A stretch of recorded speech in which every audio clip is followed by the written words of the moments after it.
Hello, hello. Are we here? Do we make it? What a day.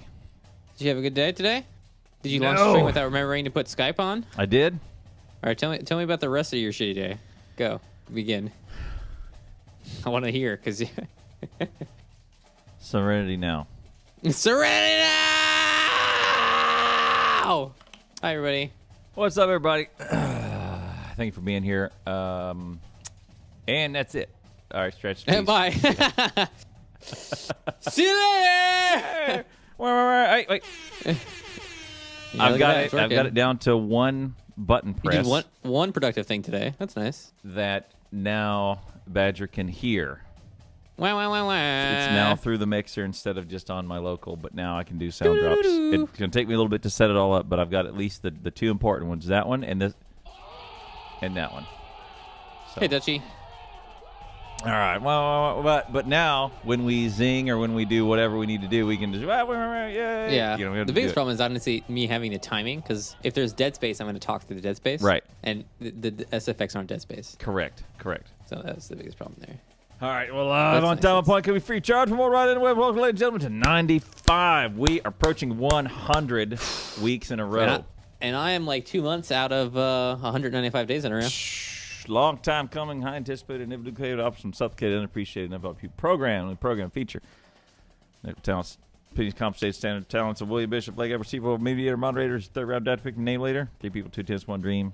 Broadcasting finest train wreck. Water. Water is involved in this show. Hey, Darafin, how you doing? Now about you as Court, I mean, your presentations of YouTube, iTunes, all the other tunes, and now, ladies and gentlemen, here he is. The man, the myth, the legend, the gel master. Haircut. I don't have a haircut at all. It's just hair growth. The gel. Darafin, you got partnered? Grats. The gel master. Have you been partnered before? No. What? You got partnered recently, huh, Darafin? Twitch.tv/Darafin. Hi. Look at that. Hardened like a mother trucker. Darafin. Whose dick did you suck, Darafin? Hey, look. God damn. What? Sorry. Can you just pull back just the throttle a little bit? Whose clam did you slam? Is that better?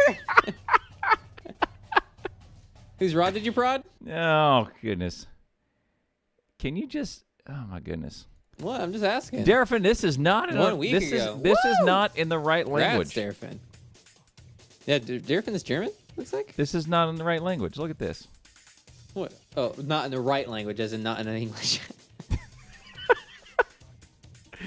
This is not in the right language. Yeah, look, there's a bunch of Nicht and Schlafens and Schlafens?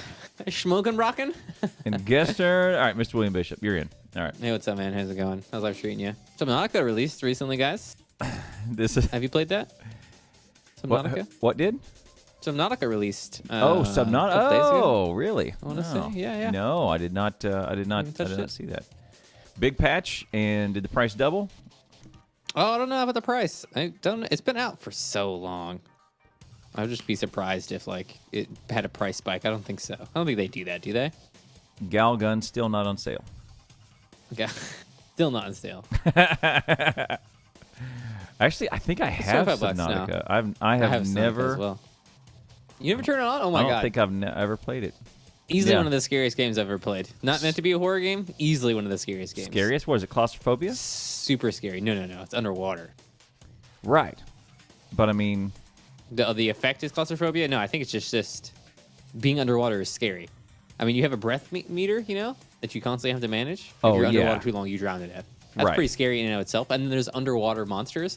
There's nothing screams Cthulhu to me, like the unknown, the fear of what could be out there than being underwater, because the things that are underwater are basically alien.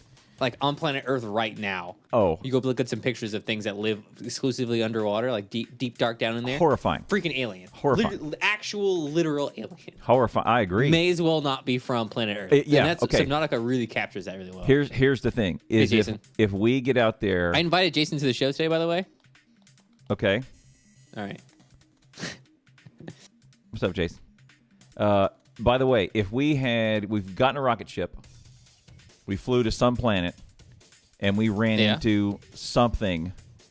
Right. Just a thing on the surface of the planet. Equivalent to what we find every single day down at the bottom of our ocean. Probably less alien. Honestly, no. I would just say, if just take whatever you found down at the bottom of the ocean, put it on some other planet, and we run into it, we would freak out. Aliens. Nations would unite. Like, borders disappear. Like, so much of the Earth will change. Our culture, our approach, things will. I mean, memes will still be there. But memes will always be there. But for sure. But like, we would freak out.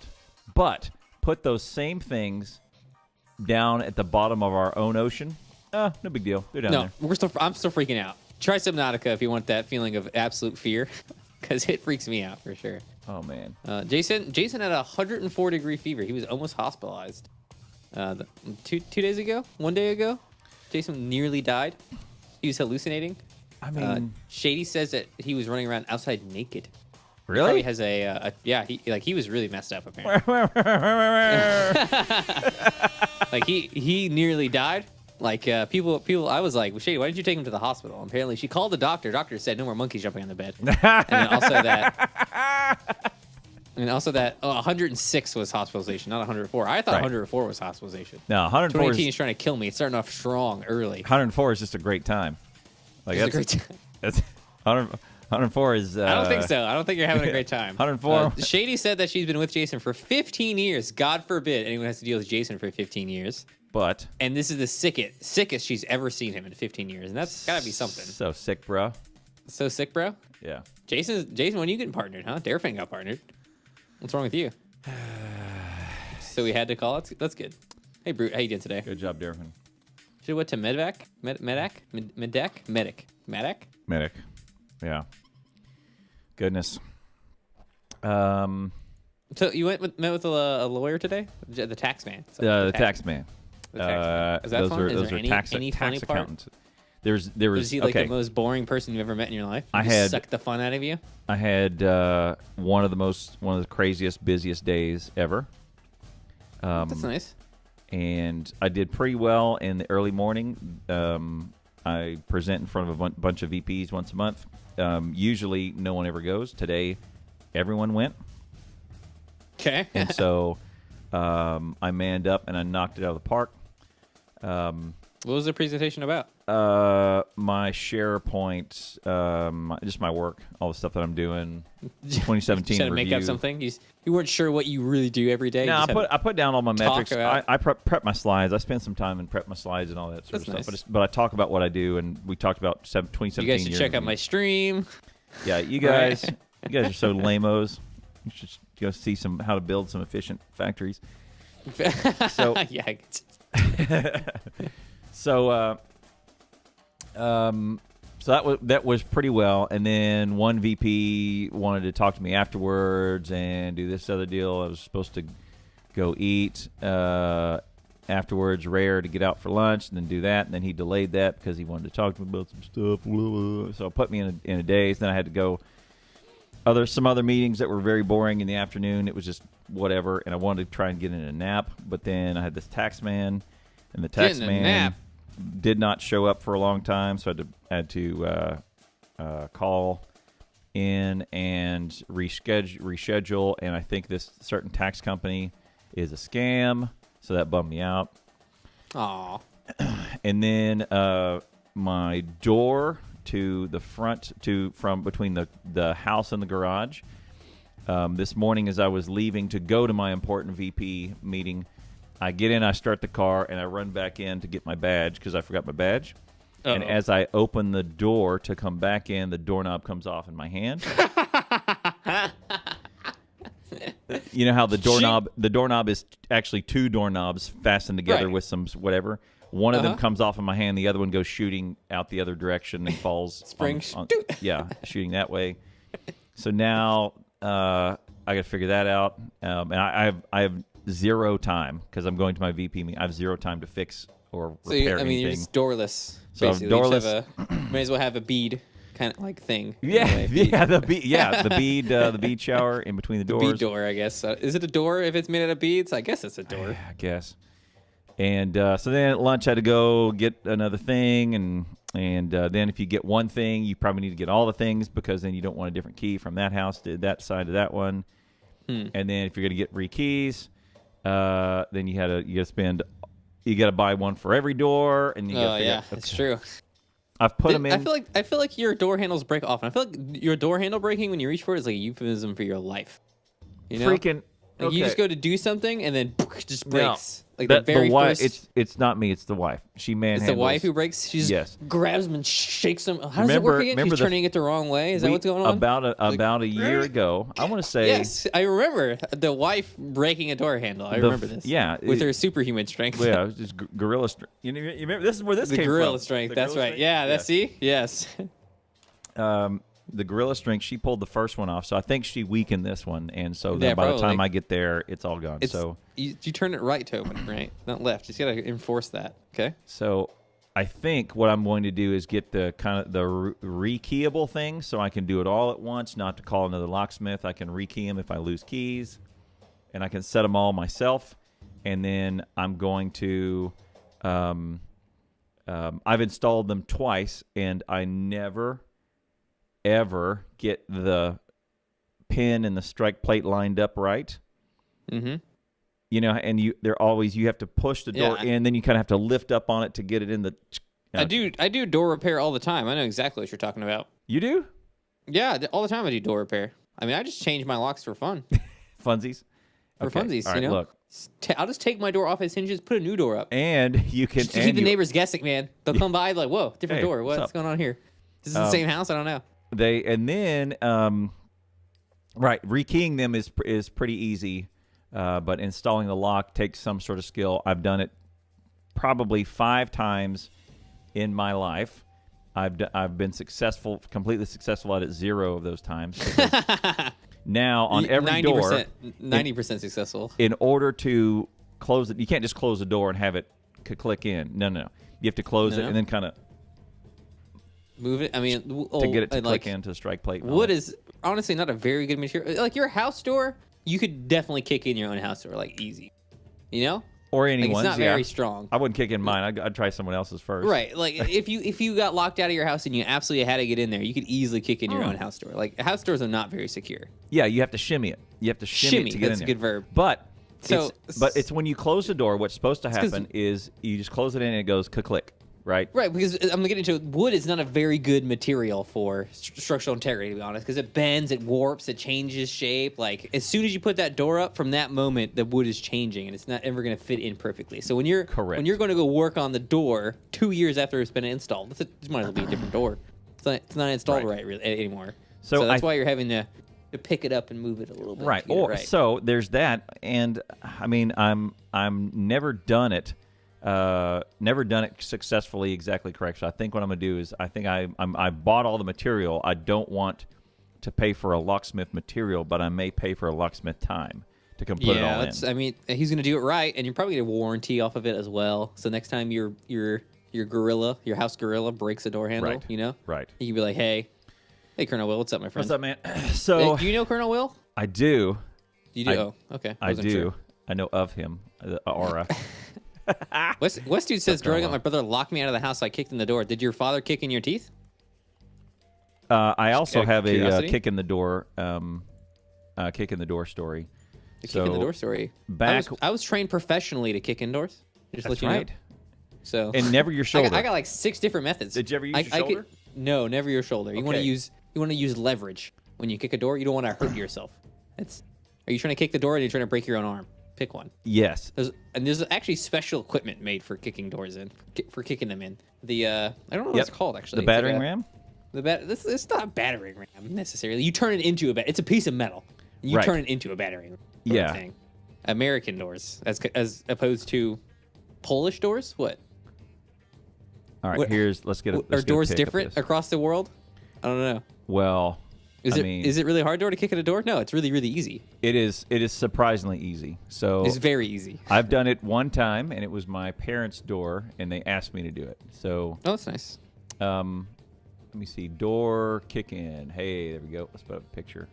So this is what you're talking about right here. I'd have just kicked your teeth in. That's what I'd have done. Right there. There you go. So it looks like a stove pipe coming out of the top of of an old stove with two handles on it, welded, and all you do is you just get some momentum and you thunk. Oh, there it is. Yeah, that's exactly it. That's the door. It is a human battering ram dealio. Yep. Lethal Eric, I would like to see your door that you say is unkickable, because I guarantee you it is very easily kickable. Yeah. Depends on the size of the person who's kicking it, I'm sure. Surprising. But you don't have a metal door. I mean, even if you do have a metal door, the thing that connects your door to the wall is a one-point thing. The hinge. Right? So you have two hinges. No. Right. You have two hinges on the side, and then you have the actual lock mechanism here. And there's, maybe you have the deadbolt even, but there's only one structural point there. So you just need to break that one structural point, and then the door goes flying. That's it. Right. So I don't know what kind of door you got. I'd like to see it, though. But I mean, you know if I can or cannot kick it in. Some doors you can. I would agree. Given castle. To be fair, castle drawbridge. Right. You can't kick that in. Okay. Right. If you have a castle, yeah. Yeah. Castle drawbridge. No. Sure. The drawbridge is kind of a metal gate. Do you have a metal gate? What is that thing that's in front of a door? That's like that keeps the bugs out. You could have your door. Screen open. door. What's that called? Screen door. Okay, that's not a drawbridge. Okay. Not a drawbridge. You have a drawbridge. Doesn't really matter. That one doesn't even have a lock on it. Could a door made of psychic energy. Yeah, you cannot kick that in. Door made of psychic. Okay, well, fair enough. Fair enough. You can't kick that in. Right. Okay. You can't kick a moat in. This is true. A moat. Also, a moat. The drawbridge is actually not the hard part. The moat. The moat. Like if you had a drawbridge and it just like lowers down onto ground, you could just walk around the drawbridge. Not a big deal. But the moat is a big part. Have you ever played Stronghold? I love the game Stronghold. Building castles, one of the most entertaining things in the entire world. Definitely. I love building castles. Is it castles. Stronghold Crusader or just Stronghold? Stronghold Crusader is the good is the good remake, but then Stronghold to Stronghold is actually a really good game as well. And making castles in those games, so fun. Incredible. Stronghold HD, yeah. I don't think this thing on screen right now is called a battering ram. It could be called a battering ram. But when I think of a battering ram, I think of like a thing on wheels that you drive over to a castle. Right. And then six guys on either side grab the big piece of thing, the wood, and then do this motion, the battering ram motion with it. Right. I think this is just called door breach utility. I don't know. Something like that. It's probably got some. It's the kicker, some cool name like that. Right. The slammer. Oh yeah. It's the Devastator. The key. Oh, I bet a lot of people call it the key. Hey, bring me the key. Right. And then they bring this big metal thing out. Or the doorbell. Or The doorbell. Yeah. Good. Take off on the truckers. I'm sure every police department has their own little thing they call this. Right. Drop drawbridge on enemies. Mind blown. On the inside of the door and lock hatches, for most houses is a quarter-half inch thick piece of wood. Correct, West dude. Right. Easier. It was way easier than I thought. So back when Eric, I guarantee you I can kick your door in. Do you remember? Okay. Do you remember Buy me a plane Hurricane ticket. Ike? Do you remember Hurricane Ike? I do remember Hurricane Ike. Yes. Okay. The hurricane that Houston evacuated for that pretty much didn't hit Houston at all. Correct. Didn't even touch it. They lost power, but for some reason. Oh my God! A picture of this is Stronghold, the original, by the way. Here. Yeah. Isn't that right? I can spot it because of its art style. Now, something I learned about castle building here. Did I do good? Is this castle is okay-ish. Because you can see that there's multiple layers of defense here. Right. So if the intruders take over the first wall, the second wall can fire upon the first wall. They got archers to take that down. That's great. Right. I feel like the redoubts, I think is what it's called here, aren't very good because they need to be able to cover the outer wall. Basically, once the spearmen reach the outer wall, they're going to start digging up the moat, and the archers are going to have a hard time hitting them here. But on top of that, the inner keep here is your strongest point in your castle, the very center point, because that also covers the inside area. Right. I love castle building. Castle building's fun. Yeah. So in Hurricane Ike, we for some reason my parents did evacuate when we were in Houston. They're in Houston. Yeah, I know. I was not in Houston at the time. So for me, Hurricane Ike story, my family got in a huge hubbub about this thing. They wanted to evacuate. Evacuating was hella dangerous, man. There was like so many people broken down on the side of the road. Yes. Like people who didn't have water and stuff like that. And we drove through all of that. And the Hurricane Ike passed. We ended up not getting hit. I got back to my house, and there was a cardboard box that we left out in our front yard. Just a cardboard box from like some packing. Full of cash. There. And it got left there, full of cash. And we came back. That box didn't even get wet. It didn't even rain. It was cardboard where box? I lived at. It was just a cardboard box. Cardboard box is perfectly safe there. We didn't lose power or water to our house or anything like that. Most pointless evacuation ever. Right. It was great. They apparently lost power, but for some reason they also locked their keys out of their house when they left.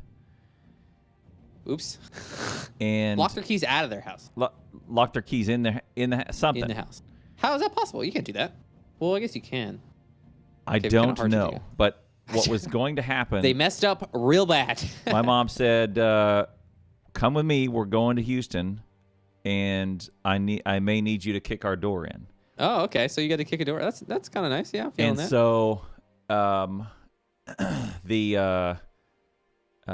we drove down there, and the only thing they really lost. So correct. There actually was 2 or 3 trees down in their neighborhood, but it was because of wind, not because of water. Right. Remember, they're not in Houston proper. They're not in west side Houston like you. I guess if you were where. I think at the time I was in the very dead center of Houston, north dead center of Houston. Yeah, this is east, closer to the coast, so there was probably some wind. A little closer. And there's probably wind at my house also. There was no rain though. Right. The cardboard box full of cash, just fine. Cardboard box full of cash was fine. So in the front yard. She just said, "Well, we need to get in here." She says, "I have a handful of keys. I don't think any of them will work." And so we get in there, and she tries. I feel like at that point, you're pretty sure they're not going to work. Right. She tries all the keys. They don't work. And so she says, "Well, go to it, son." And so the first thing I do is try and put a shoulder into it, which was a mistake. Ugh, just hurt yourself. I threw. Just give yourself an owie. Yeah, I just about knocked my shoulder out of socket and threw it over on the ground because it hurt so bad. It was dumb. And the other time, then I took a screwdriver and I jammed it in between the you're trying to jimmy it. I was trying to jimmy it open. You shouldn't be able to do that if it was put in correctly. Right, and I didn't. I sat there and fiddled with it for a long time. Didn't do any good. And then suddenly, and then I just said, "I've seen this in the movies." They do this all the time. I know how to do it. I got the concept in my mind. And then I gave it the old the karate front kick. Right. And surprisingly, the door goes, in, and I went, "Oh, here, yes." Okay. I've round number 2. More success than I have with any other ones, and like 3 kicks is all it took, and that door went flying. Easy, simple, nailed it. Right. And I didn't even have like jack boots on or anything. I had just my sneakers for sneaking, and no problem. Just kicked it right in. So good, yeah. I mean, it's pretty. I think it's surprisingly easy. The first time you go to kick on the door, you might be intimidated. Don't worry, you'll be fine. Yeah, okay? I was intimidated. Just use the leverage correctly. So I was going to run. Okay. And gonna run. You don't need to do a run. I'd also seen a run. Well, my shoulder. Because I'd seen that. You did the run there. I'd seen that in the movies too, all dramatic like, right? Right. I mean, that's a pre-broken door that they're running into. Correct. Pre-broken. Yeah, I do know that now. Right. So, so yeah, I've kicked in I've successfully kicked in a door. Haven't done it since. You know how it goes. Right.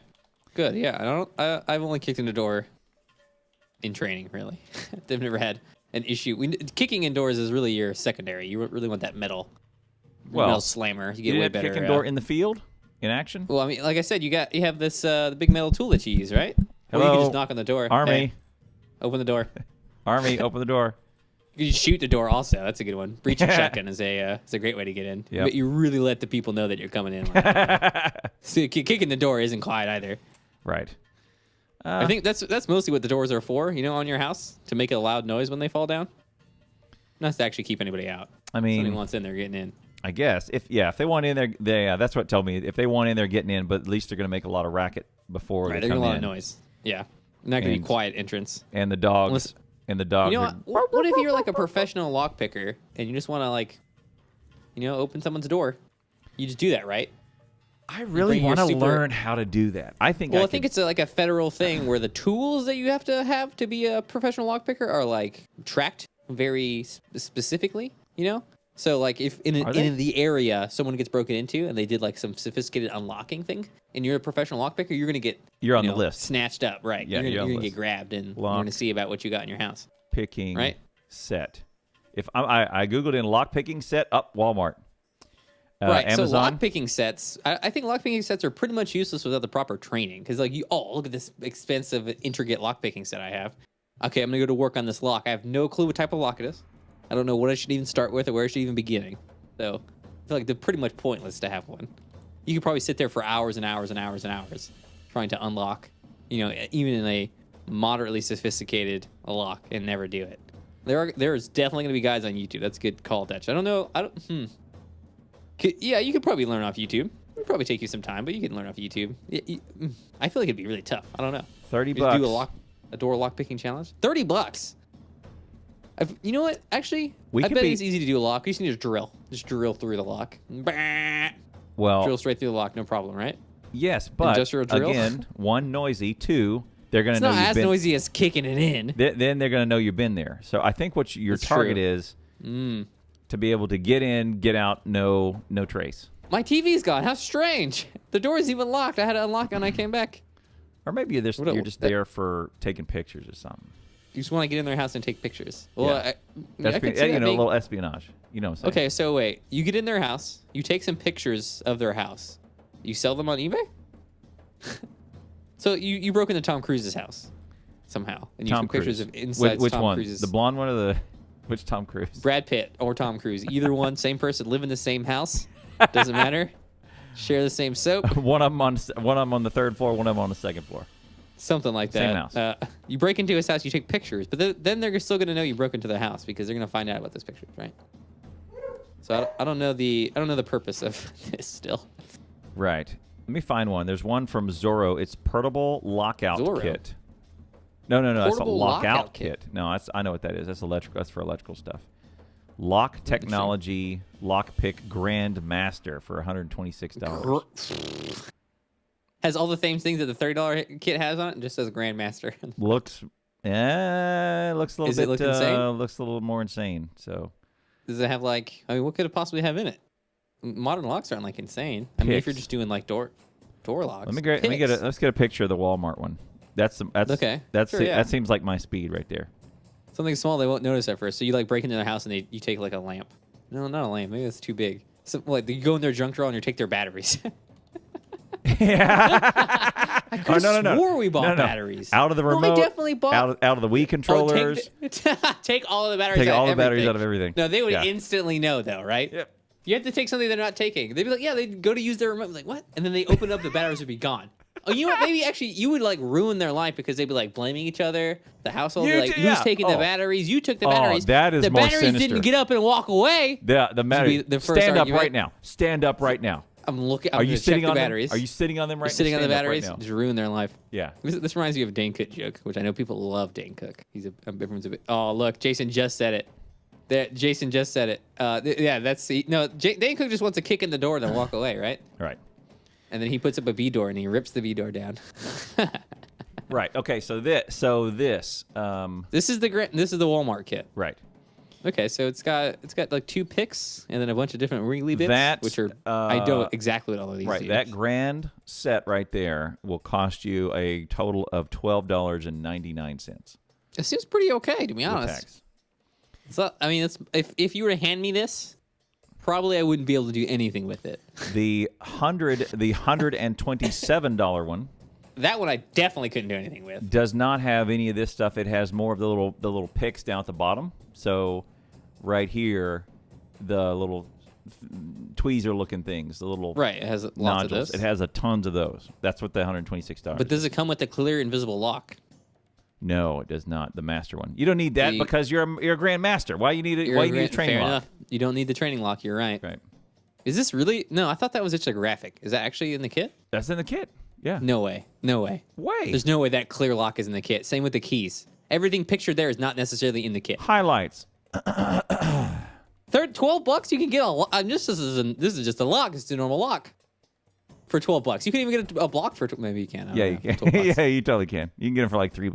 Yeah, but a clear one, yeah, it comes with a carrying case. Clear one's $10. Everything else costs $2 in this kit. Right. Do you really get a clear lock? I would love to try that with the clear lock. That'd be pretty fun. There you go. Hit up everybody. Somebody hit up. Everybody hit up Badger's Amazon link. Buy that. Ship it. Ship it to Badger's PO box real quick. Do it. Oh! If I put it on my wish list, you can send it to me. Oh, get out of here, Clown. Do I have the bot is on? Do I not have the Amazon link set up? Look, you guys, fuck you, Clown, okay? The bot is gone. You went outside. I saw you outside. When? You and I were outside. We have video. We have unconfirmed, unsubstantiated rumors. We have video footage, live footage. New Kurt board saw game us. with locks and lock picks. What kind of board game could you make? You could do like a time thing where you have to unlock this lock. Oh yes, a timed thing, and then if you lose, you like either cut your hair off. No. If you lose, you take a shot or take a shot. Eat a bean boozled. Eat a bean boozled. Take a shot of whatever, or eat a red chili pepper. What? No, it had to be something where you're impaired. You have to be impaired. You have to get. So if you lose, it's a win more. Hit of acid Winmore, or hit the bong or something. Okay. Something. We were here and you went woo with the hit of acid thing. I don't know. Yeah, it's like I okay, know, well, this is a not level, exciting enough for you.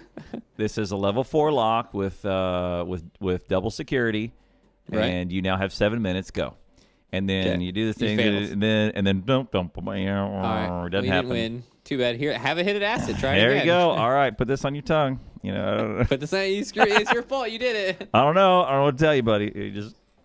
Oh, thanks, Westy. Thanks for using my Amazon link. You guys are the best. All right, let me go find one. Amazon link's where it's at. This is one link. This is one sound I do want to set up right here. This one. There you go. All right, go ahead. You do that content. I will wait for you. And this one. You take your time.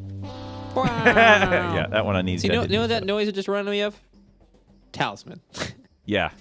The whole game is that noise. You know, I'm starting to hate Talisman. Good. Starting to despise it. Good. I swear, if you guys had all the relics that I did, it would be a lot more pleasant because there's no toads. There's a lot of things you can get out of. If there was like a button you could hit to give us all those relics, sure. Right, but you got to grind it out, baby. You got to grind some of those out. One game of it takes like 8 hours by yourself. That's right. I played the game by myself. I left my computer running so it could just go. It's AI. Just AI it. Well, I was at the crown of command and I just had to wait. Right. Sit there. Yeah.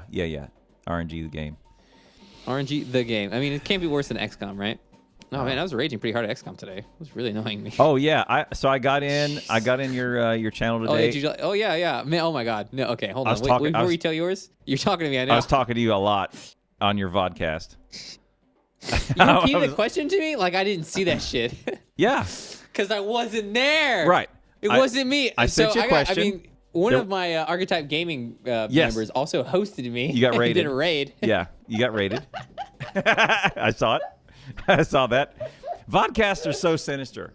They are. They're not. It says big gray letters vodcast. Title says vodcast. Sinister. Okay, you must. I have it to where vodcasts are not hosted. Okay. On auto host. That's fine. But I log in and I'm hosting you, so I assume it's live. So yeah. Got him. Yeah, so either Twitch is screwed up or you streamed and you went, okay, bye, see it, and you immediately hit the vodcast. I don't wait. Like, if you're hosting me when I'm ending and I want to do a vodcast, you're still going to be hosting me, right. sucker. Yeah, and you must have just did the switcheroo. Yeah, and immediately. And Max was watching the stream. He came back from a break. He's like, "Whoa, this is a vodcast now." He didn't even realize. Right. It was amazing. It was incredible. So you pulled this. You beat the system. Like you gamed the system. All those hosts, and you're like, I'm keeping this train rolling. This vodcast let's go right into that. I mean, you were trying to help me with tech problems on my stream during a vodcast. You were like, "Hey, Lutz is broken. I'm gonna let you know because you want to get working, obviously." Right. And just do going on. Yeah. So why is he not paying attention? He's talking. He's doing his thing. Yeah. Because usually, number one, you are on 90% of the comments you catch. You're hyper aware of chat all the time. I try to be. I try to be. And even too much on this show, you pay too much attention to chat, I think. Maybe. But I pretty much read every single line. Right. So much so that it's a habit for you and it's hard for you to break out of it. So then when I sent you the first message and you didn't see it, then I'm going, okay, well, maybe he's busy. He's it's in it. So then I said, okay, I'm going to go send a Lutz tip because then in the vodcast you went, Loot, boop. The Lutz boop happened, and then you read that, and I went, oh, okay, well, I'm just going to send him a Lutz to get his attention. Perfect. Great. Good. Lutz is broken. Got him. Lutz is broken. And then I said, hey, you got to fix your Lutz. And then another Lutz went off, and I was, what the fuck? You were there for a while. You were there for a minute. And then you were waiting. And then I did an at. Then I did hey, repeat. All right, he's TVGB. No way he's gonna miss this. It goes right on his screen. I know it does. At TVGB, I know he's hyper on anyone ats him, right? And And then I went. And then I went. Oh God dang it, vodcast. 2 minutes. No, 2 minutes later you did an up arrow, and then you were like, all right, something's wrong. Right. Here. Yeah. I and up then arrowed. you went. Right. Then you were like, VOD. Mm-hmm. Perfect. Great. So I had a guy have a whole conversation with me during VOD. By the way, I've never seen him before. Never met him. And did you answer me him? like all these? No. Well, no, I wasn't answering during the vodcast, but he was typing to me while vodcast was on, and I was watching him type on the screen over here, and he was like telling me stuff, and like he was like going off. Like he was a hell of an active chatter. I tell you what. And I don't think he ever realized it was a vodcast. And I specifically said during his chat, "Hey, this is a vodcast," and he ignored my ass. So you were a typer and you told him it was a vodcast? Correct. Right? I typed to him live during the stream. Live Badger. Did Live Badger happen to I was sitting on my talk computer about the same stuff as he was talking to you about? I wasn't watching the stream. Okay. There's no reason for me to. Have you seen The Sixth Sense, the movie? Yes, I have seen The Sixth Sense. Okay, no spoilers. All right. During that conversation, there are scenarios where you think he's talking to her, but he's kind of talking to himself, and he's talking to someone else, and you're not really sure who's talking. So what you're telling me is I'm Bruce Willis. It easily he could have been talking to her, but he's talking kind of to the ether, right? And then someone comes out and says, "Hey, Bruce Willis is dead," and then you keep talking to Bruce Willis, or wait. Who said no spoilers? You just. How old is this movie? You just drove straight off. Bruce Willis is dead at the end of Sixth Sense is like the biggest non-spoiler spoiler. You know? Oh, what? That was the only two. Bruce Willis, right? I have 3 sound effects, so that's all I can hit. It's fine. Yeah. I mean, you're doing better than you were before. It's fine. Max is basically quantified how I feel about hosting recently. Better doesn't want to host anybody. He wants to host himself. Right. I see dead people. Right. So that has happened before. That happened in there's several points in the movie. You're not really sure who's talking to who, right? I mean, the first time you're watching it through, you're pretty positive about what's going on until the very end. Right. Because I think the second time through, you can be like, he just happened to be talking, and she was kind of nodding and whatever. Or she was sitting in the living room, and she didn't directly interact with him. Right. But she could have easily been talking to it, you know. She could have easily been, yeah. Right. He's dead. So there was a time pre 9/11. Okay. That I got on the wrong plane. No, you did not get on the wrong plane. Well, pre 9/11, they were pretty chill back then. Yes, pre 9/11. You got on the wrong plane. I got on the wrong plane. I hardly believe this. Did you go to the wrong place? I did.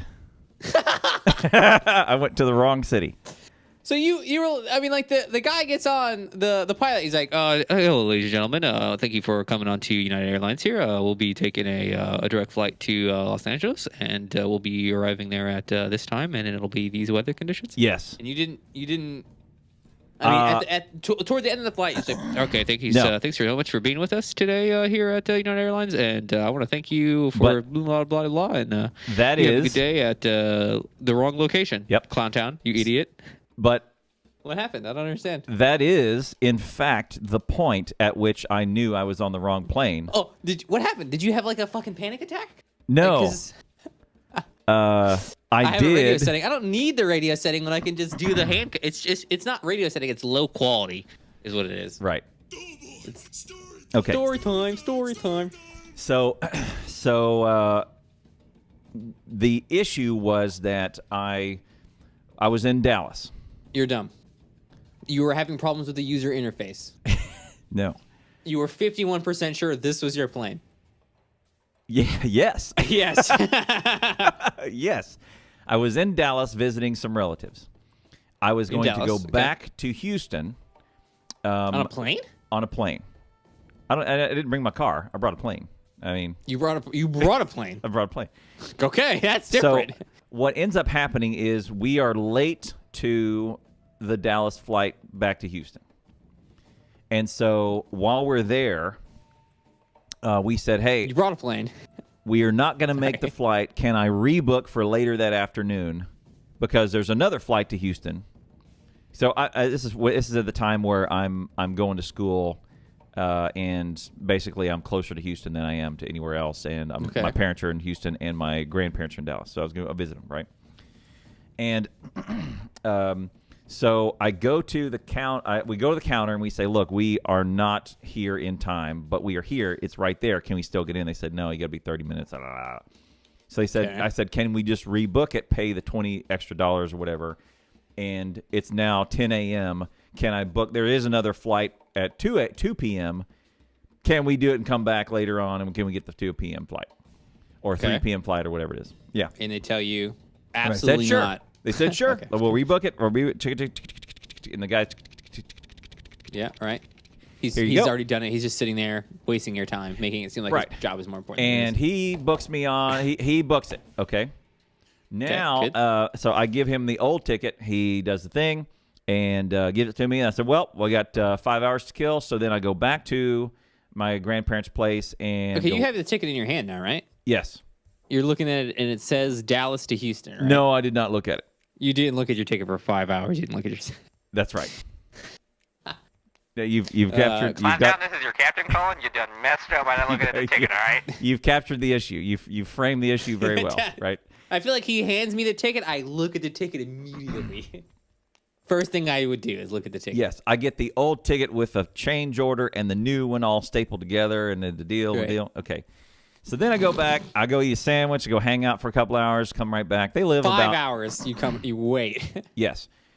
So I come back, and then I go to the ticket counter, and I say, hey, I was on the thing, and I was on the earlier flight. We missed it, and here we are. And then the guy, and I said, here we are. And something that triggered in the guy, the first guy, at 10 a.m., he was saying that your gate is, he's like, it's one gate over. It's real close. It's one gate over, something like that. From where you are right now, you're going to be meeting the same gate. Okay. Okay, so you remember him saying that, but then you're looking at your ticket right now, looking at the gate number. No, I hand him my ticket, and he starts typing, and he goes, "Oh, you're gonna have to move. This is gonna be close. You're gonna have to go. Like as soon as I'm finished with this, you got to go because the way that the Dallas terminal is stationed, it's a U-shaped, so it's up, down, and over, and the ticket's over here, and there's like 1 through 40." A long terminal or a long hallway, and then 41 through 80 is way over here. So it's kind of horseshoe shaped, right? All right. And I'm way over here, and I thought I was at like gate 7 and 6 and 7-6 or something like that. And now you're gonna have to go. You have to go right now. You're gonna have to go. Rather, he says you're gonna have to hustle. Rather than double check on something's wrong with that. Wrong here. You run. I got into get her done mode. All right, I gotta get her done. And gotta get to my plane. I have my bag. I don't have a check-in. Wow, so this is a category. This is just like a book of mistakes here. Like you just wrote a whole novella about how you really messed this up really bad. Buckle up. So is there more? But wait, there's more. So I grab the ticket, and he says, as soon as he says, "Is your bag ready? You going right now? Do you have any check-ins? Good, because you're not gonna make it." Thank you, Shady. You're not gonna make it unless you get down there, and they may even turn you away. But you got to hustle. You can make it if you go right now. May even turn you away. So oh my God! He said, "Thank you good?" God if they did. He said, "Say your goodbyes right now and get going." And so he hits the print button. The thing spits out, and I grab it, and I get the ticket. Get the ticket in my hand. Don't look at it.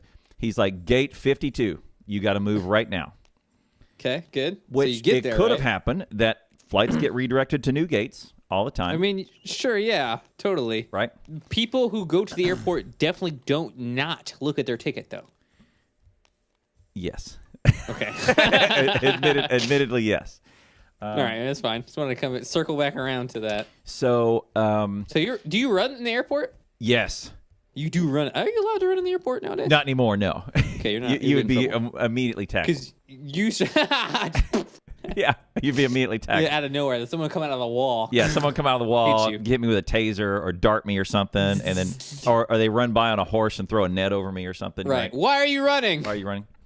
So I hustle, and I'm doing some of the most athletic moves you've ever seen. I mean, it's one of those football obstacle courses. You know how they bounce and spin. Someone falls in front of you and you like do the leap. Yeah, and I do the leap over, and then there's a sailing mast that swings out of nowhere, and I duck, and I do the thing. And then you get to an escalator and you have to go down very slowly. No, I get to the escalator. I have to go down very slowly, but instead, I'm so committed. I go down the up escalator and I hustle and I outrun everybody down there. So I mean, I'm hot, I'm sweaty, I'm out of breath. Sweaty, it's not that big of an airport. I get there and I hand the lady my ticket. Hi, I'm here about it, and they are just now closing up. I hand her the ticket. Oh my god! And I give that to her. Here you go, here's the ticket. And I reach down to my bag. I grab my little book that I'm going to read. And you ready? Because I have my little book, my book reading. And she says, "Here you go. Here's your ticket back." Yep, and it scans. Great. Yeah, of course. You're in the right place. Because they scan it. They scan it. I'm in the right place. Yep, you're good. I take the ticket. I shove it in my bag. And she says, "There you go." It goes past your eyes and you close them? Nope. And you put it in your bag? Seat 14B. Have a good flight. Whatever it is. She tells you the seat. She tells me the seat number. So I'll have to take it out. My experience at the airport is I'm constantly looking at my ticket. Like, I've looked at my ticket a million times. All right. As of this happening, I am Mr. on the ticket. Now? Yes. This is somewhat like Home Alone 2. Oh, it is. Look at that. So she tells me verbally the ticket. I have no reason to doubt her. You have no reason to doubt her. I get on and I sit down and Content, when I go to Whataburger, I double check my order. Yes. I give them the order at the thing. I have them repeat that shit back to me. I get up to the window where I pay, repeat my order back to me. I get to the place where they're giving me the food. They repeat the order back to me. I look at the ticket on the food, make sure that's right. I open the food up at the drive-thru, make sure that's right. I sip my Sprite. I get the ketchup. How did you do this, Clowntown? Yeah. How? Okay, so I just trust it. You're the big tube, right? That goes onto the plane. You're feeling pretty relieved, I have to imagine. My seat was empty. You got here. My seat was empty. Of course, you have the ticket. Yeah. I got a seat. Ticket. Everything is checking out right now. Besides the whole looking at the ticket thing. Like, at this point, you have gone too far. Right. To like back out. You're on this plane. Like, if you were to have gotten to this point and be like, oh, I'm on the wrong plane, you're not allowed to leave. You have to be on the plane. Correct. You can't even back out. Correct. Maybe you could have backed out at this point, but... Well... So you sit down at your seat. Is it an aisle seat? Is it nice? Yes. It's... No. It's middle. It's middle. The endorphins must be washing over you because you got in at the last second here. Right. Like, yeah. I'm relieved. I'm relieved. Right. Okay. Right. So there's a dude next... Okay. So there's a dude next to me. I'm on the right plane. He's a dude next to me in his 60s. And he looks at you and he says, "This isn't going to Houston." And right? No. You scream. And then there's a dude next to me in his 60s. He's literally the window. God. There's no, he's on the aisle, and then there's a kid next to the window, and the kid is probably 11 or 12. And he looks at you and he says, "This is not going to Houston. No, you're on the wrong plane, Mister." No, okay. The gates are still open. The gate? Oh, really? Okay. All right, the doors are still open. I can get off at this point. Okay.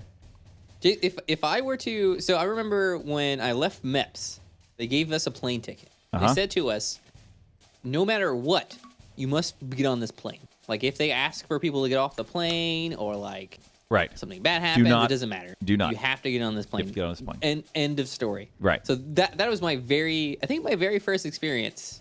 No, not my very first. Very first experience traveling to the airport by myself. Right. For that. So like my experience at the airport is always like kind of tense, I guess. Yes. I don't really like airports in general. Like, if Clowntown, if I was in your seat, I'd be hella stressed out. Like, if I was on the wrong plane, I would have lost it. Okay, so I'd have jumped out the plane. Now I'm on code yellow. I'm on yellow when I'm on yellow alert when I'm at the airport. Before you now. were pretty chill about it. Okay. Now, yes, I'm a fairly veteran flyer. Not that that's a big deal, but I flew a lot as a kid, and I also fly. I can get my way around as a grown up too. Sure, I feel pretty comfortable in an airport, having been in them a lot. Right. So I'm sitting there, and there is about 9 minutes until they seal the door. Right. Once they seal the door, like there's FAA regulations, it's done. Right. It's done. You're done. You're toast. You're done. Okay.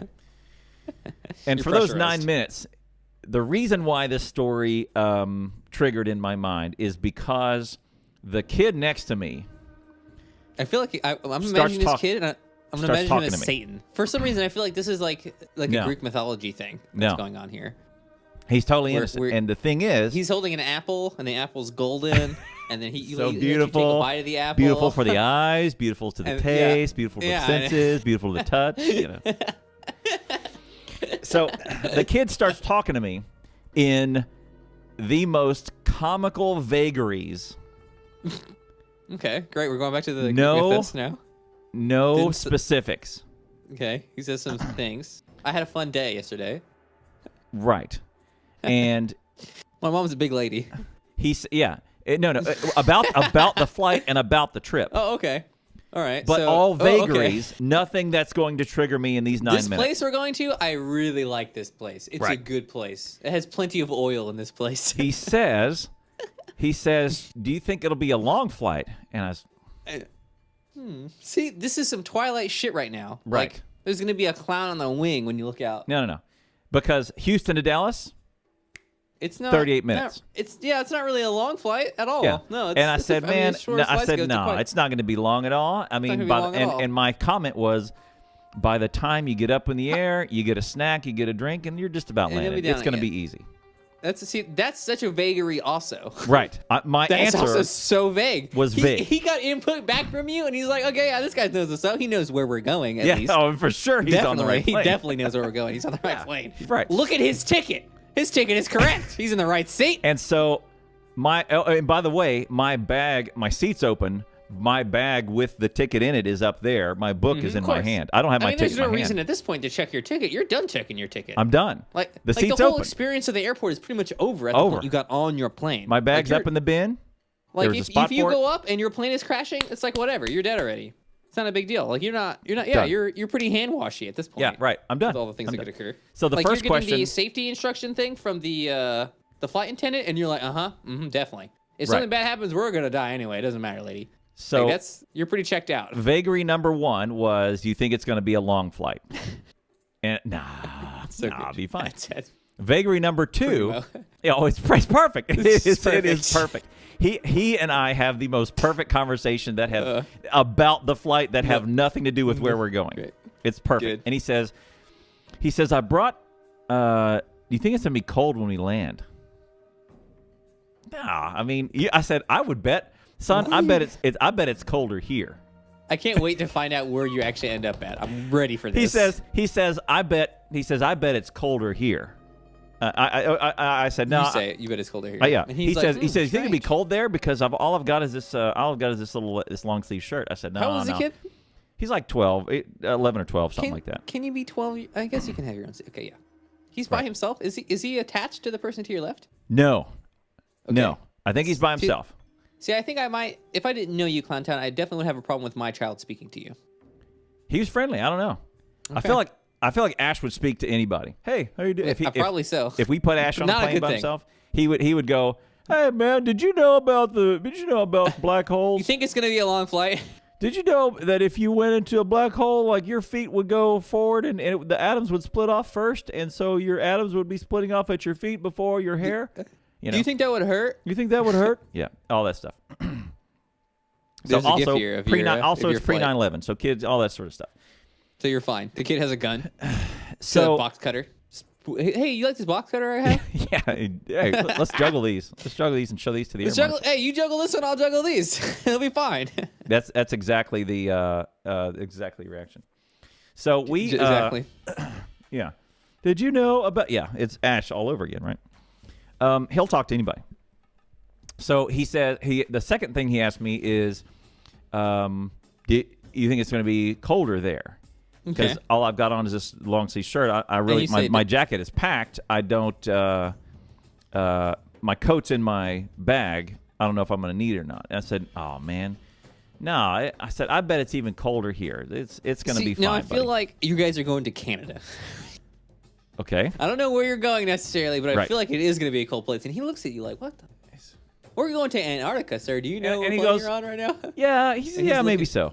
Yeah, maybe so. Yeah, so the adult said. I don't know. Yeah, the adult said. I said, man, I bet it's gonna be colder here because it is. Shut up, Wesley.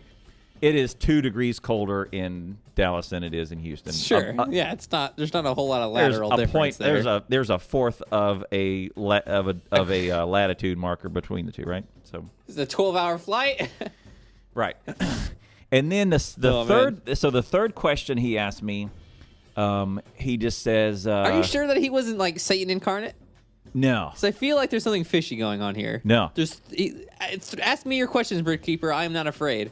He says, he says, well, I'm flying back to my mom and dad I'm visiting some relatives here, and I'm flying back home to my mom and dad. Okay. Oh no, kid, you could have given a little bit more description than that. Right. We really hot down out here. And then I said, yeah. I said, yeah. So you got. I said, so you're visiting some relatives. He said, yeah, my aunt and uncle. They live way. He said, what was it? They said they live way out there. They live out far there. Away? He didn't say up here up because here. Dallas is up from Houston. They live up here. You'd have been like, well, no. I feel like you could say saying up here or down there doesn't really imply direction for me. They live out here, and I think he even said because it's so far, we usually have to fly. I usually have to fly out here. And I thought, far to a kid, is 4 hours in different. The car. Definitely, that's far for me. 4 hours. You know what I'm saying? If I'm sitting in Houston and I'm going to drive to Dallas, it's 4 hours. It's sure. 4.5, whatever it is. To a kid, it's an eternity. Sure. It's an all day. It depends who's driving. If that's who's driving, we make it there 2 hours. Oh yeah, I mean, right, right. So the next one, he said something about how we always fly out here because it's such a long drive. And I mean, 4 hours is. I would never take a plane to somewhere for 4 hours if I had a car. Oh, I would just drive me either. Right. But a kid could say that, and I would say, with little concept of cost and all that stuff as well. You know. Right. So you brushed us off far, yeah. So those are the three. Those are the three things we say at any point. The destination city could have come up in any of those easily. I'm from here. My parents are here. Even the direction this is my home address. Or anything. Yes, very vagary. This plane is heading north. I'm still waiting for the captain to come on and tell you your destination. So then I lean back and we all relax in. Made it to my plane. So happy, so relaxed. I mean, at this point again, checking out. Let me just pull up my little book out, start reading. Good thing I'm not wasting my own time. Yep. Okay. Here's your big reveal. If there's one thing I don't want to be doing is wasting my own time right now. Right. That'd be terrible. Right. I was wasting my own time. Oh, 100%. I've already wasted the morning because I was supposed to be home in the morning. You know, if a trip takes me 30 minutes to drive somewhere, but then there's 3 minutes of traffic, I'll get really upset. Is that those 3 minutes?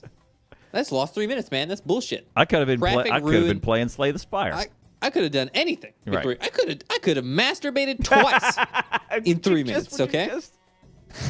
So for me,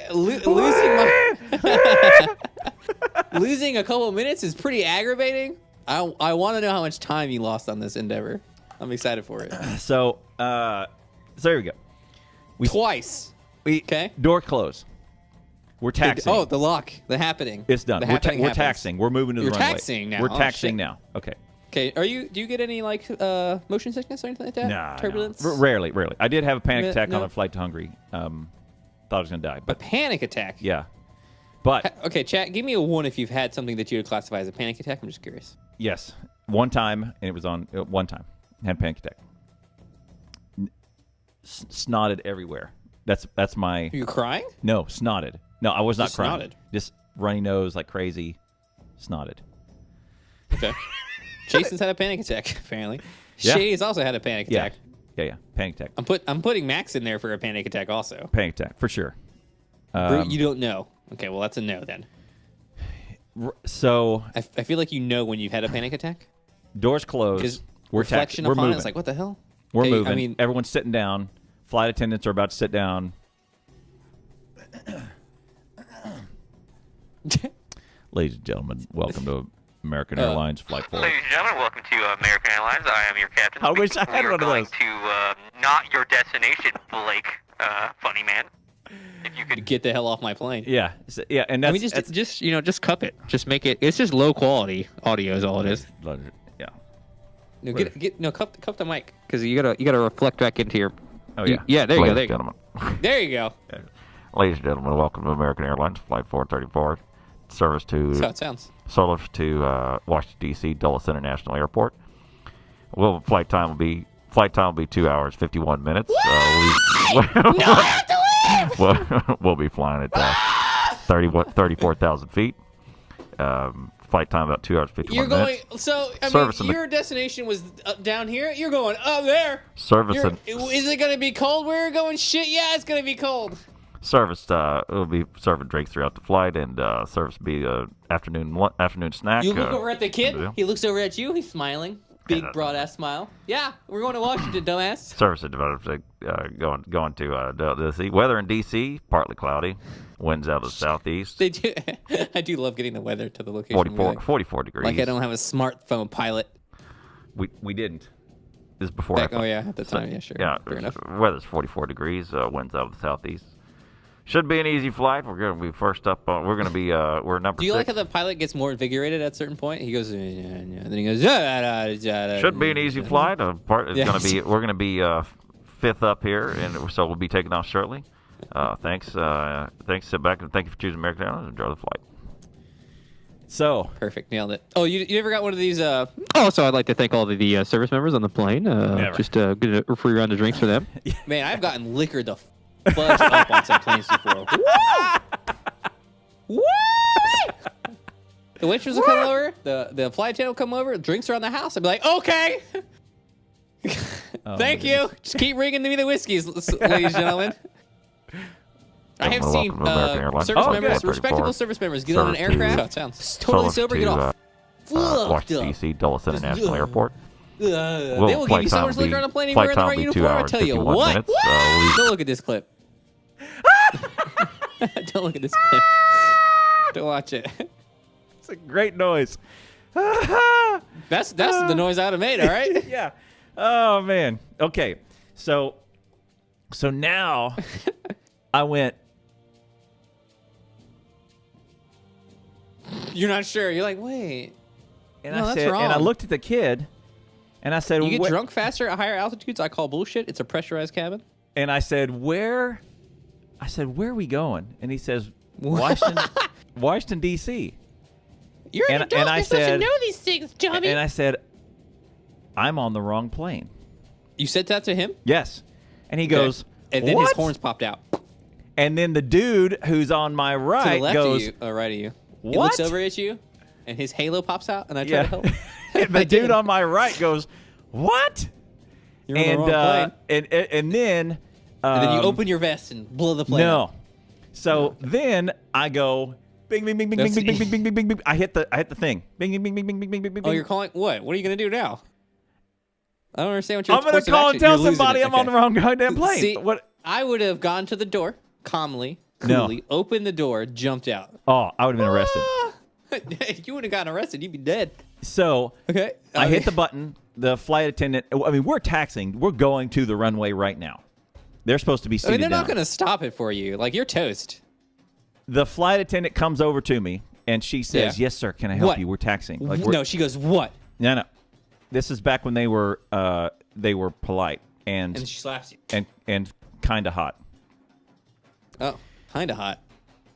Yeah, flight attendants used to be hot. Now they're Kind of hot. Now they're hideous. Now they're mean. I don't know. Taskmasters, right? Taskmasters. I Oh, don't yeah. know. I don't know They what don't. flights They you've don't do been that on. anymore. They don't do It's that anymore. They true. whip you for After free? 9/11, it went from Hooters waitress in the sky to Burly, almost a guy waitress that Yes. has carrying maybe a gun. You're and not who sure. hate their job and hate you. Yeah, 100%. I mean, I'm sure you get paid more now. Shift not change. less. A absolute shift change. Okay. I don't know. I don't know if I believe this necessarily. Yeah, 100% shift change after 9/11. Not like now There's when they're very hot. there was Would a you ever mar- do that job? Would Yeah. you be a pilot if you could? If you, I mean, like for for like a let's do the what's that thing? A pilot that or- really old. or a flight attendant. Hold on, really old movie where like not movie, a series that's like kind of condensed into separate things, and he jumps from body to body, and he does different Quantum Leap. stuff. Yeah. And then one time he looks in the mirror and he says, "I'm retarded." Quantum Leap. Quantum Leap. Okay. Yeah, I watched every. Okay, if you I've could seen Quantum every. Leap I've seen into- every episode of that show. Yes. Have you really? I mean, Yes. there's no continuity to it, is there? Yes, there is. Oh, there is. Oh. There is I mean, I don't there is a remember watching line this of as a kid. continuity through the whole thing. Yes. Oh, okay. Wow. I thought the whole entire purpose was to make like a contiguous. Is the word I'm looking for. Uncontiguous show, so that you could like break it into pieces. You Like, can. no matter where you start. It kind of doesn't, but you'll pick up the storyline. Right. If you can watch I it see. from start to finish, and you'll see a better You'll storyline. get- But you'll get some. you can Okay. easily sit down and enjoy an hour and not have any of the rest of the story. See, that's how TV used to be all the time. Right. Like you couldn't have a long TV series and it'd be like a story. So if you watch Right. Stranger Things from the second to last episode, like you'd be like, "What the hell?" Yeah. Yeah. You wouldn't know what's going 100%. on, right? So I feel like that. You know, what? Okay, we're gonna talk about Star Trek again. I feel like Next Generation really suffered from that a lot. Right. That it wasn't contiguous like that. Calmly jumped out of the plane. Okay, well, what do at this point? I mean, 2 hours of flying. 2 hours. And you have to pay for this. 2 hours 51 minutes. I mean, I don't know. I'm curious to see what the airline staff does with you. So I think said. I think that's the point they will kill you and burn you. your So body. I said. She says, "Yes, sir. Yes, sir. Can I help you?" And I said, and you grab her by the collar. and I I just said, want to imagine you. "I'm on the wrong plane." Actually, I was given the wrong type of plane for this. I said, "I'm on the wrong plane. And she looks at you. I need to go to Houston." Could you guys not? Just drop by Houston real fast. I need to go Just to drop me Houston. out of I'm on the wrong plane. And then she goes, "Ooh." Ooh. And she makes that face. She goes, "Ooh." You're kind of screwed, bud. And she goes to the back. And then she goes gets to on the the front? phone. And, the back. and she's talking. And then the plane stops. What? And I thought, "Oh, it's going to be great. I'm going to get off. I'm not going to go to Dallas. I'm not going to go to I'm not going to go to DC. I'm not going to go to DC. I'm going to. They're going to pull back in the gate. It's going to be embarrassing. I'm going to get off. Sorry, guys. There's There's going to be 150 people there looking at you. Ladies and gentlemen, right now we have coming off the plane the guy who couldn't read his ticket. Right. Yeah, that's his name there. I see on my sheet here, Blake Funnyman. His home address is 1234. Can't read because he's dumb street. Yeah. So then they stop, and then and I thought, okay, the Saved? plane is going to go back here towards the airport. I don't think it's And legal turn for around. you even to walk on the tarmac. Well, no, they would have to pull up and get a car out there, or like Right. one of those those drivable stair ladders. The There's a 0% chance. the truck mean- the staircase with the engine attached to it. Right. And So, drive me I mean, up that's and get me off and. Imagine if planes aren't a thing anymore. What is that staircase with an engine attached to it going to do for a job? Yeah, and they got to pull. They got to What are the detach skills do you those. have? They got to Right. detach those and find independent jobs. It's like Because getting they an can't be- anthropology they- degree. They can't be jobs together. So then Paying for the part where Clown gets arrested. we're kind of at this intersection where they can either turn towards here or turn towards the air. They turn towards the runway or turn towards the airport and go back. I wonder. Do you think the And pilot was they're notified of stopped, you? and I'm going, yes, here we go. We're going home. We're going, yes, sorry. We're going to just go back to. Nope. And they you're turn, off. and then she says she comes back to me, and she says, said, "Sorry, "Hey, I'm bud." sir.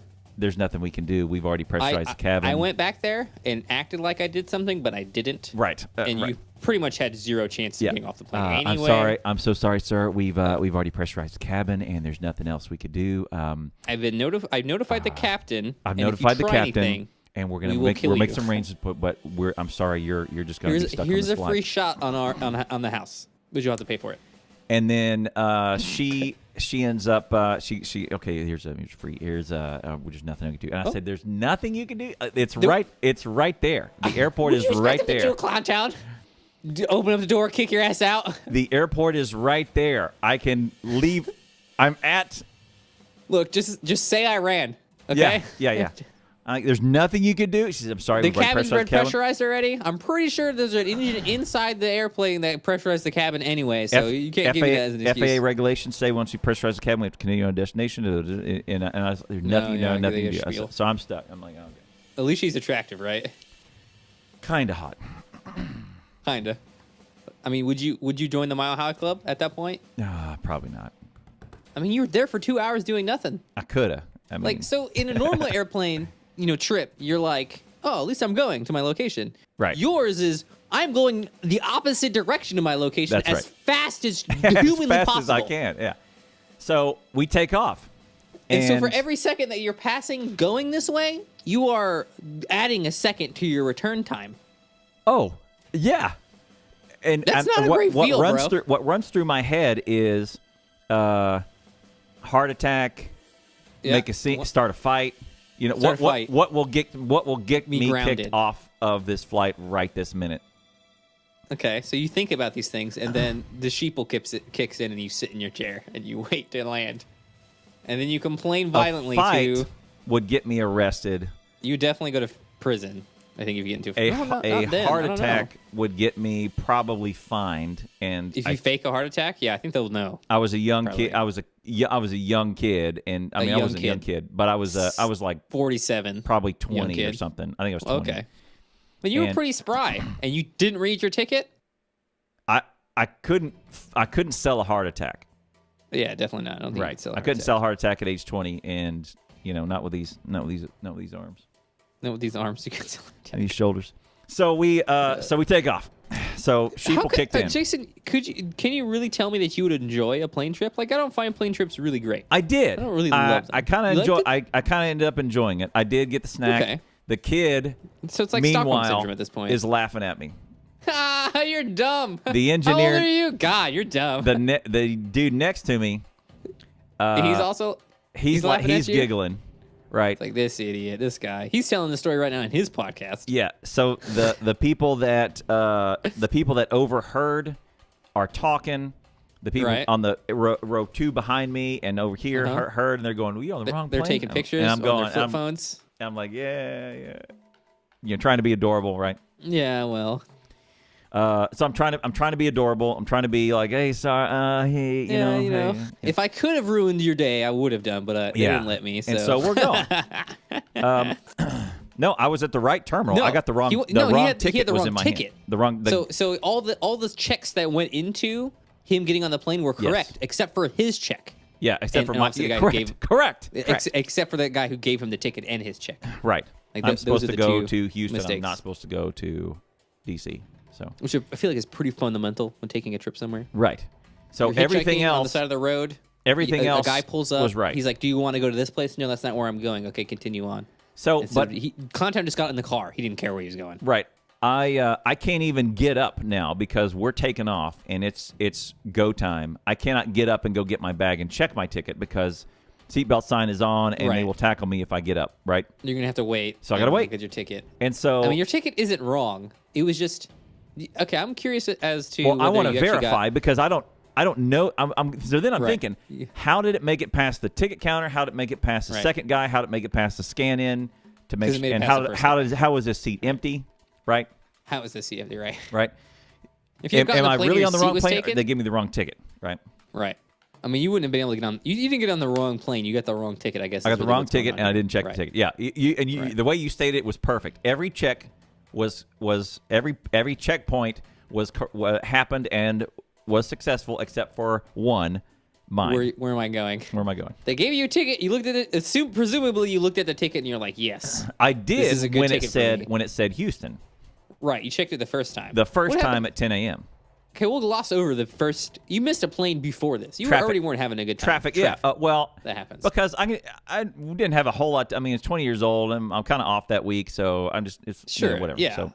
I mean, so I had a similar thing happen to me actually at 20 years old, but I was getting on the plane back from leave from Iraq, and I ran into traffic. No, I forgot something I needed to bring, and I had to go back to my house to go get there. And they had actually closed the aircraft down already. Like the front door was actually locked on it. Yeah, I walked up in my uniform, and they were like, "Oh, you can't get on here." And then they were like, "Well, maybe you actually can get on here." Oh, they actually opened up the aircraft for me. They did. So I could. Yeah, they did. Well, I was there with my in my uniform, with all my stuff. And you were just you were blazing. U.S. Right. USA. Right. I was, and I remember the look that the lady at the desk gave to me, and she was like, Damn. I'm not going to say no to this guy, actually, because he actually needs to get on this plane. He does need to get on this plane. I didn't even do any explaining. I didn't really say anything. I was like, I just need to get on this plane. And she was like, and she made some phone calls, and then the plane opened up, and I was on that plane. Dude. And that's also where I got free drinks on. Yeah, and you got your blaze on, right? Well, that was on the way back to Germany, I think, actually, that flight was. So, and then I was on a C-130 to Kuwait. So then afterwards, the kid's laughing at me. The row behind me is laughing. The row beside me is looking at, are you on the wrong plane? Yeah, you know. So through the flight. You're the guy that's on the wrong plane, right? As soon as the seatbelt sign comes up, bing, I get up, I go grab my bag, I get out my ticket, and I sit back down, and I'm going, oh, man, I am. It's the wrong plane, et cetera, et cetera. So you detonate your ID right then, right? No. What are you saying? Sorry. So I am on the wrong disgruntled person plane. on a plane, you're a terrorist, Clowntown, all right? That's it. That's all I got So then for you. I'm like, well, now I'm in green because now I'm just along for the ride. There's nothing I can do. I may as well eat whatever they give me. Frustrated right now. I feel like you dealt with this pretty well. Man. I would get more angry. So then as time went on. So then two things happened during the kids laughing at me.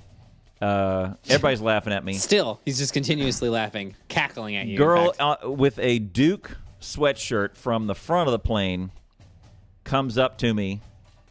I see her get up and walk all the way back. And she said, this is about the middle of the flight. She comes up and she says, I just want to know, did you get on the wrong plane? I said, yeah. And she says, because these guys right here, back here, my friends back here behind you told me, and I just want to make sure that was a real story and they're not messing with me right now. But I've never seen that. Good job. And I think she shook my hand or something, and she goes back to sit down. Good job, dummy. So so the whole plane knows. Was in on the joke. Great. The whole plane knows.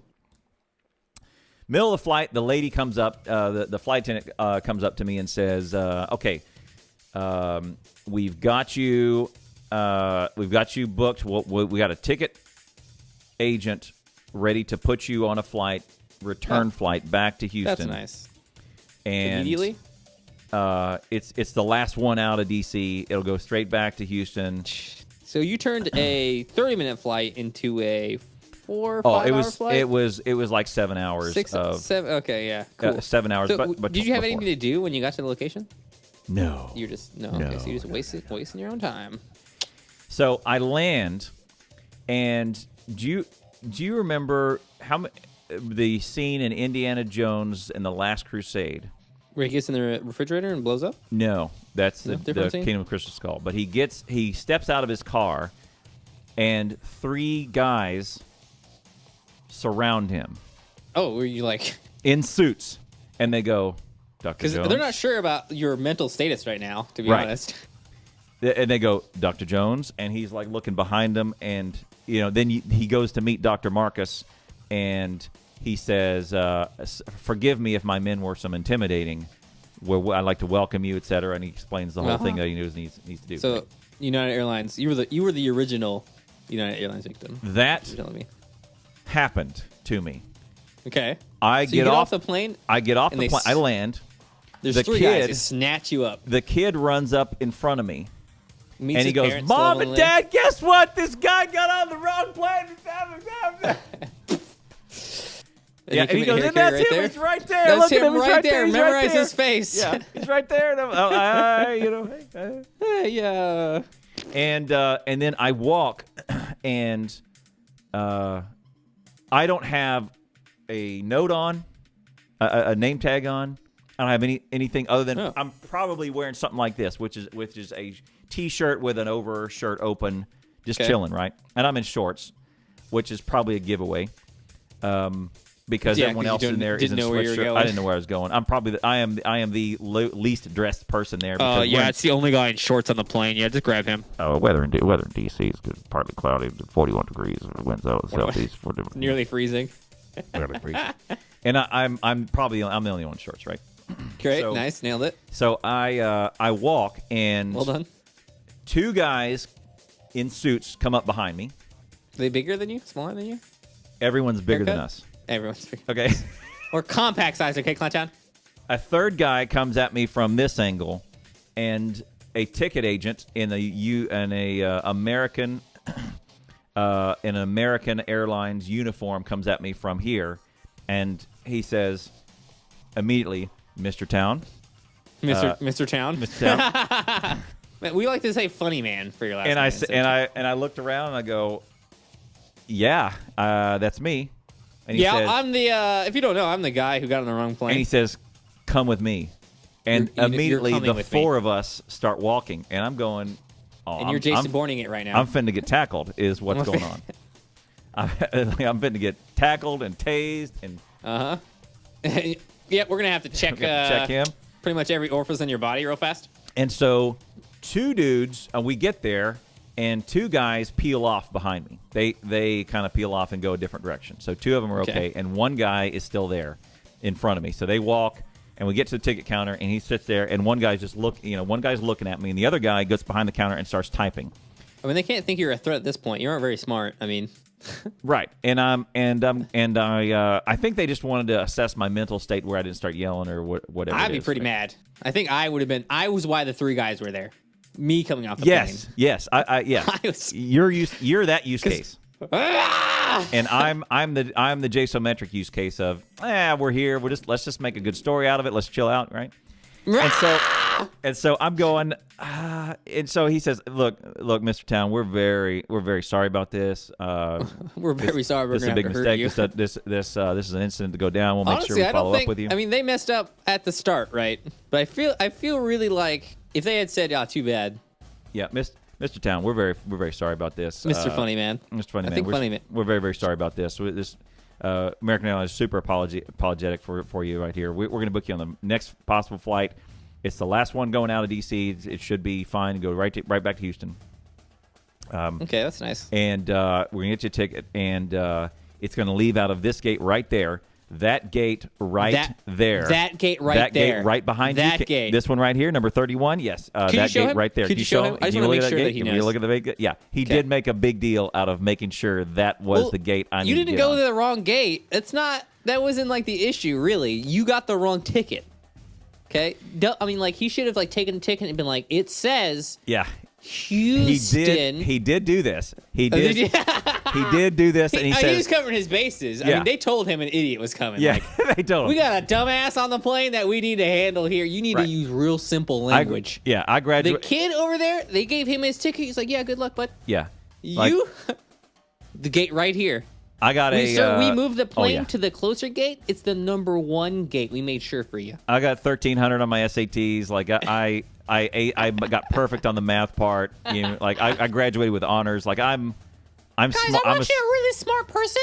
If you could stop being mean to me, that'd be great. I'm a smart dude. Like I got some good grade. I got good grades. Anyway. So he says, "Okay, listen, Mr. Town. Here's your ticket." Self-esteem. And he turns and he's doing this business and he's reading with me. He's like, "Okay, here's your flight number. So the gate right there, and then here's your deal." And he's reading the ticket with me. I'm sure he's being very polite about the whole thing. Oh, and the only question I had was, I'm not going to have to pay for this, am I? And he goes, no, sorry, sir. We're so sorry. We're so sorry about this. We apologize on behalf of American Airlines. We're going to blah, blah, blah. Blah, blah, blah. So then it's 2 hours, 2:51, but then there's 15 extra to get off the plane. Right. Yeah. And then there's 45 minutes before my next flight. That is not enough time to go out of security and do anything. Not really, no. There's nothing in security that you can do? You're in the D.C. airport right now. At this point, remember the security was not moved way up there. It was the security was way towards the plane because they want you through security as quickly as possible now, and then they put good stuff on the other side of security now. All airports have done this. The good stuff used to be before security. I mean, because getting through security now takes much longer than it did. So you get there, you go through security immediately. You use security immediately, and then you get on the other side. Then you can have your stuff. So I'm going to break it to you here. I had never been on a plane at this point in your life. Yes, I know. Okay. I think I was probably, I don't know how old I was. You're probably 17. 17 when you were 20? No, you were probably 17 when you got on your first plane, right? Yes, I was 17 when I got my first plane. Right. So when you were 20, I'm 20. I'm going to be 28 next month. So you can do the math. So I don't know how old you are, Clowntown. Right. I know. Okay. I understand. 57. Yeah. I mean, I may as well be. I don't know. This was before I was born. No, it was not. Okay. It was not. What year was this? It was 9/11 was soon after. So I want to say either like 98, 99, 2000. I don't know. All Somewhere right, around well, whatever. somewhere around. Some time frame. Let's not put a number on it. I think I still have. It was recent. I think it was way. It should not have happened to a smarter than average 20-year-old. I think it's honestly. I who feel like graduated it's with fairly, honors and who. It would be easier at a younger age to make this simple mistake than it would be like later on. I think 1,000% sure. It should not have happened to me. I think you just had you had stuff going on. Basically, you were already late for your last plane. You checked that ticket.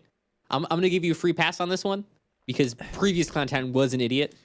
He messed up real bad. My only idea is, and guys, if this ever happens to you, my only idea that I had was... No, don't ever let this happen to you. Look at your ticket. Right, everybody look at your ticket. But if this does happen to you, what I wanted to do was go to a tourist shop or one of the bookstores or something, get a bunch of postcards.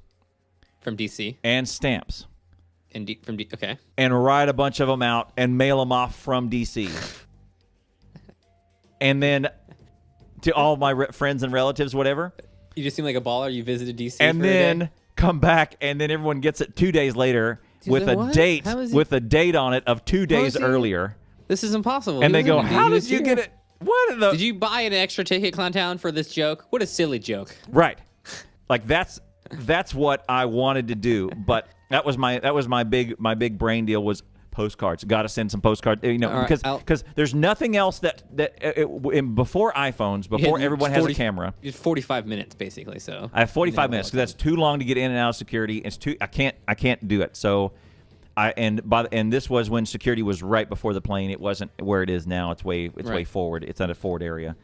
But that was the good idea. Was postcards. Send them out. People just in 2 or 3 days, they get this strange postcard that was dated two days ago from Blake, who has never been to Washington D.C., who was apparently sent a postcard from D.C. 2 days later. 2 days later, and they were what? And just do that joke, right? That was a good joke. If this was now, you would probably be on Imager. Hey, this guy boarded the wrong plane. 1,000%, something like that. 1,000. I would be on some interwebs on BuzzFeed. I would be on made fun of. Oh yeah, man, accidentally boarded the wrong plane. Dumbass. Oh yeah, I'd be on BuzzFeed. I may even be on CNN of like, how does this happen? How does it? Oh, our security isn't very good. If airline security can let this guy, they're going to let terrorists on the next flight. Here's why you should be scared. Yeah. Okay, that sounds about right. So, good job, Clowntown. You beat the system. I wish that you had gotten a little bit more. You should have been like, I'm tired. Let me get a hotel room for a night. I want to get home. I want to get home. I probably would have. Yeah. Too. It would have been nice to spend a day in D.C. though. Right. I thought about that, but if it had been maybe the next day, maybe I'd done some stuff, whatever. But it was 45-minute layover, no time to really do anything. Actually. 45-minute layover is not a bad layover. The next 1 hour plane layover you can expect. Coming back to Houston. I swear to you, 100 seats or so, 88 seats, or it's a 2-seater all the way up, probably, 40 rows or whatever. There you go. I would say around 100 seats. I tell you, there were 9 people on that flight. It was so empty. It was so empty? We were stretched out everywhere. It was the greatest flight. No, and then somebody walks up to you. Are you the guy who got on the wrong plane? No, nobody did. I mean, and rest of your life. Yeah, I am that guy. You're that guy. We get West, dude. You like Trump? It's okay. We get it. No. West, I don't. West dude loves Trump. No, West dude's political leanings are. I'll be playing Terraria on my stream, and West dude be like, "Did you guys hear about how awesome Trump is?" I'll just come in and I don't know. I think I probably put Wes in the in my category of I'm from Mars and all this looks ridiculous, right? Yeah. I'm a political Martian. Are you? Is mine. All I remember is I heard a presidential address on this stream and I was triggered. Right. I'm glad we have never done that again. Right, okay? But I need to consent to these kind of things. Okay? It wasn't. It was because it's redunculous and it's comedy. It wasn't because I'm. Is it redunculous? Yes. Man, like any connection that my government has to religion is redunculous. I agree. I think that's ridiculous. It's the craziest thing. Triggered. That no. It's the reality. No. There's a reality star. Are you telling me that reality TV series can't make this shit up? Is that what's going on? A reality star giving us what was it? Thanksgiving? Yeah. Yeah. A Thanksgiving message. as the president of the United States. As the president of the United States. The president. How can you take something like that seriously? Right. You're fired. You remember, and I saw one of the greatest things on Imager The best trade deal in before the history of trade deals. is that if everyone rewinds to back in 2005 or 2015, there was a near miss at the CERN, the Hadron Collider in Switzerland. Sure. There's a where near miss. They were trying to collide two things and missed. There were collide two things, and they almost tore the fabric of reality.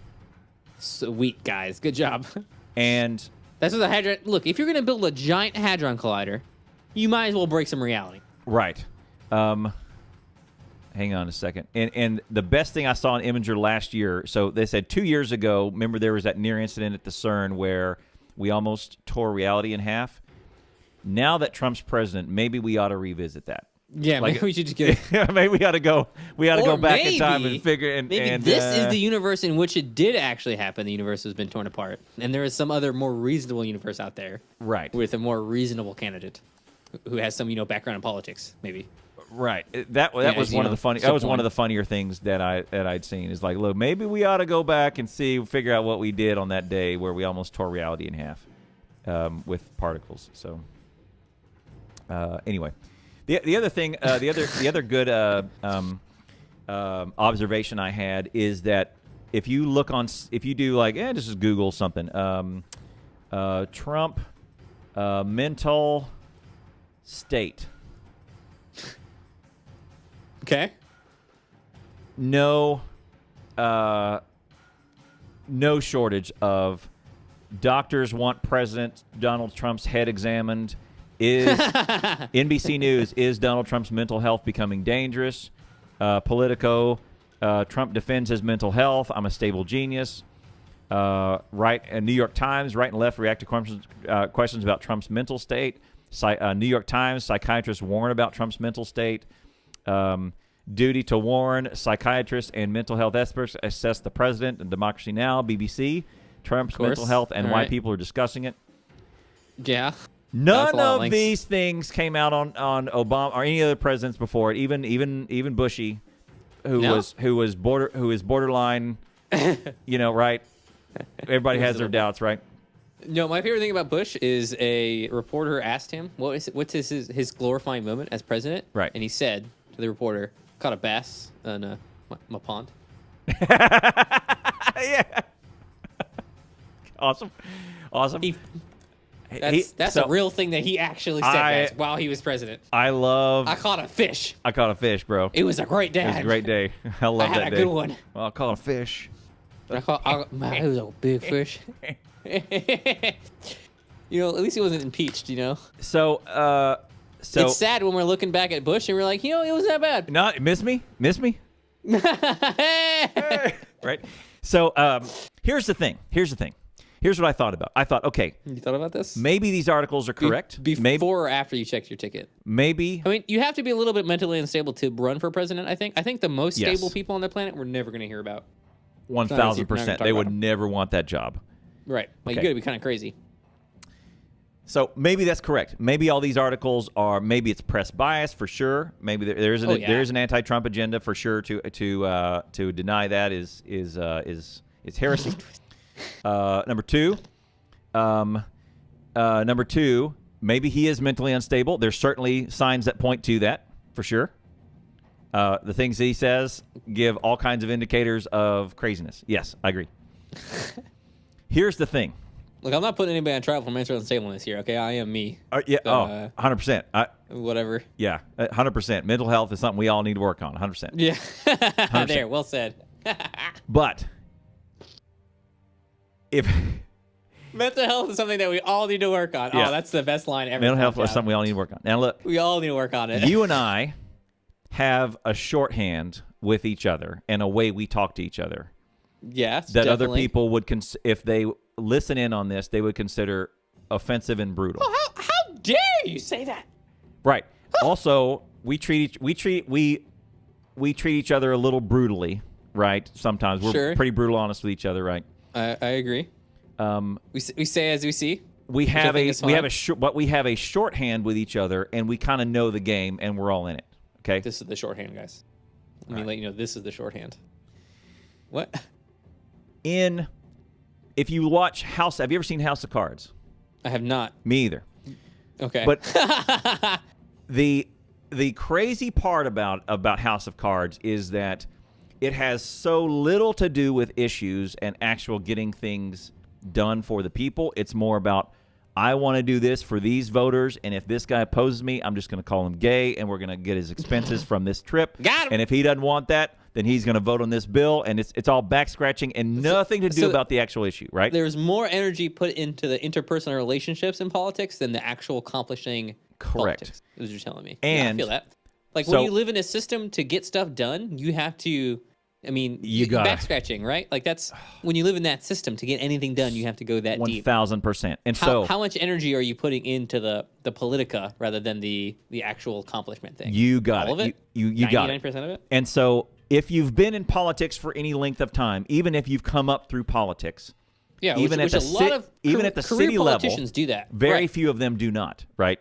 Right. You then have a shorthand and a way of talking with everyone around you that everyone else understands. Okay. Yeah. Yeah. You're probably that's once you're in politics, like, there are things that you do and things that you don't do. And if you and I were to look at politics, we would go, these people are crazy. These people are crazy. That's wrong. That shorthand over there is incorrect. That guy's insane, right? This is a really good point, Clowntown. If you watch House of Cards, you watch this whole thing play out in a drama that unfolds that whole thing, that describes a drama that depicts that whole shorthand. An outsider looking at House of Cards going, that is nuts. That can't be how things run. But it is, right? It is. Right. Okay. It is very close to real life. In business, my VPs that I rub elbows with have a shorthand, and I'm starting to develop it too the more I rub elbows with these guys. Right? They have a shorthand with each other that is sometimes they buffalo each other, sometimes they, sometimes they kind of bull each other a little bit, and sometimes they play these little chess pieces and they put different people in place and they kind of get things done the same way, right? Sure. The business side is a lot more about getting things done than the politics side for sure.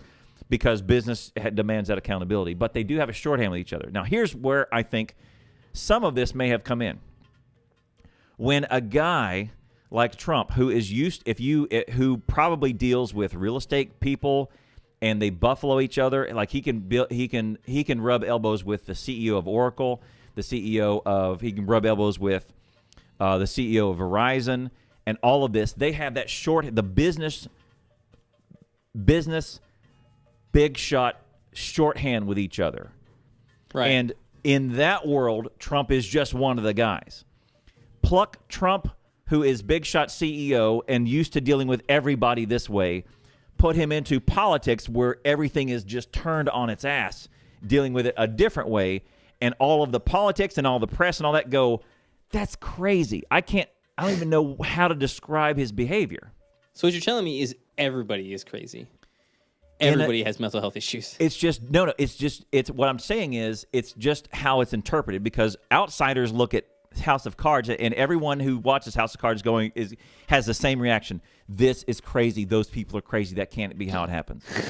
So now when you take a big shot in the CEO world in business, used to getting his way by a certain method, put him in the middle of politics in front of these other people who are used to getting their way a certain way. And it's just the craziest thing. And oil and water don't mix. And they go, he's mentally unstable.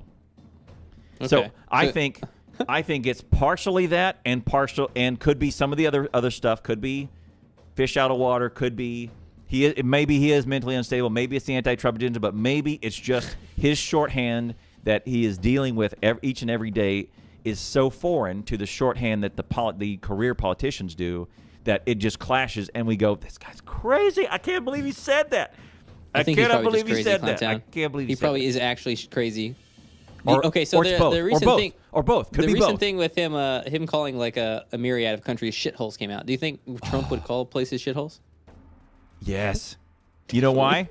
Shitholes exist. I mean, there is places not nice to live. You for sure. You veteran, Me. have been to shitholes. I have been to some pretty shitholey places, yeah. I mean, admittedly, I contributed to make them kind of shitholes. There's like a lot of stuff that was blown up and then made it kind of a worse place. Yeah. Like there was this town we would always drive through and it was just ruins. It was literally blown the hell up. And that place was kind of a shithole. And the one guy in Africa, I guess he was from Ghana, he says, you know what? Trump's kind of right because places in is a guy from Africa, from Ghana, like one of the officials said, yeah, we got politicians that rewrite their constitution on a whim because they want to stay in power. And he says that's probably the definition. By definition, that's a shithole. That's a pretty shitty place. Yeah, where 80% of the people are in poverty, that's a shithole.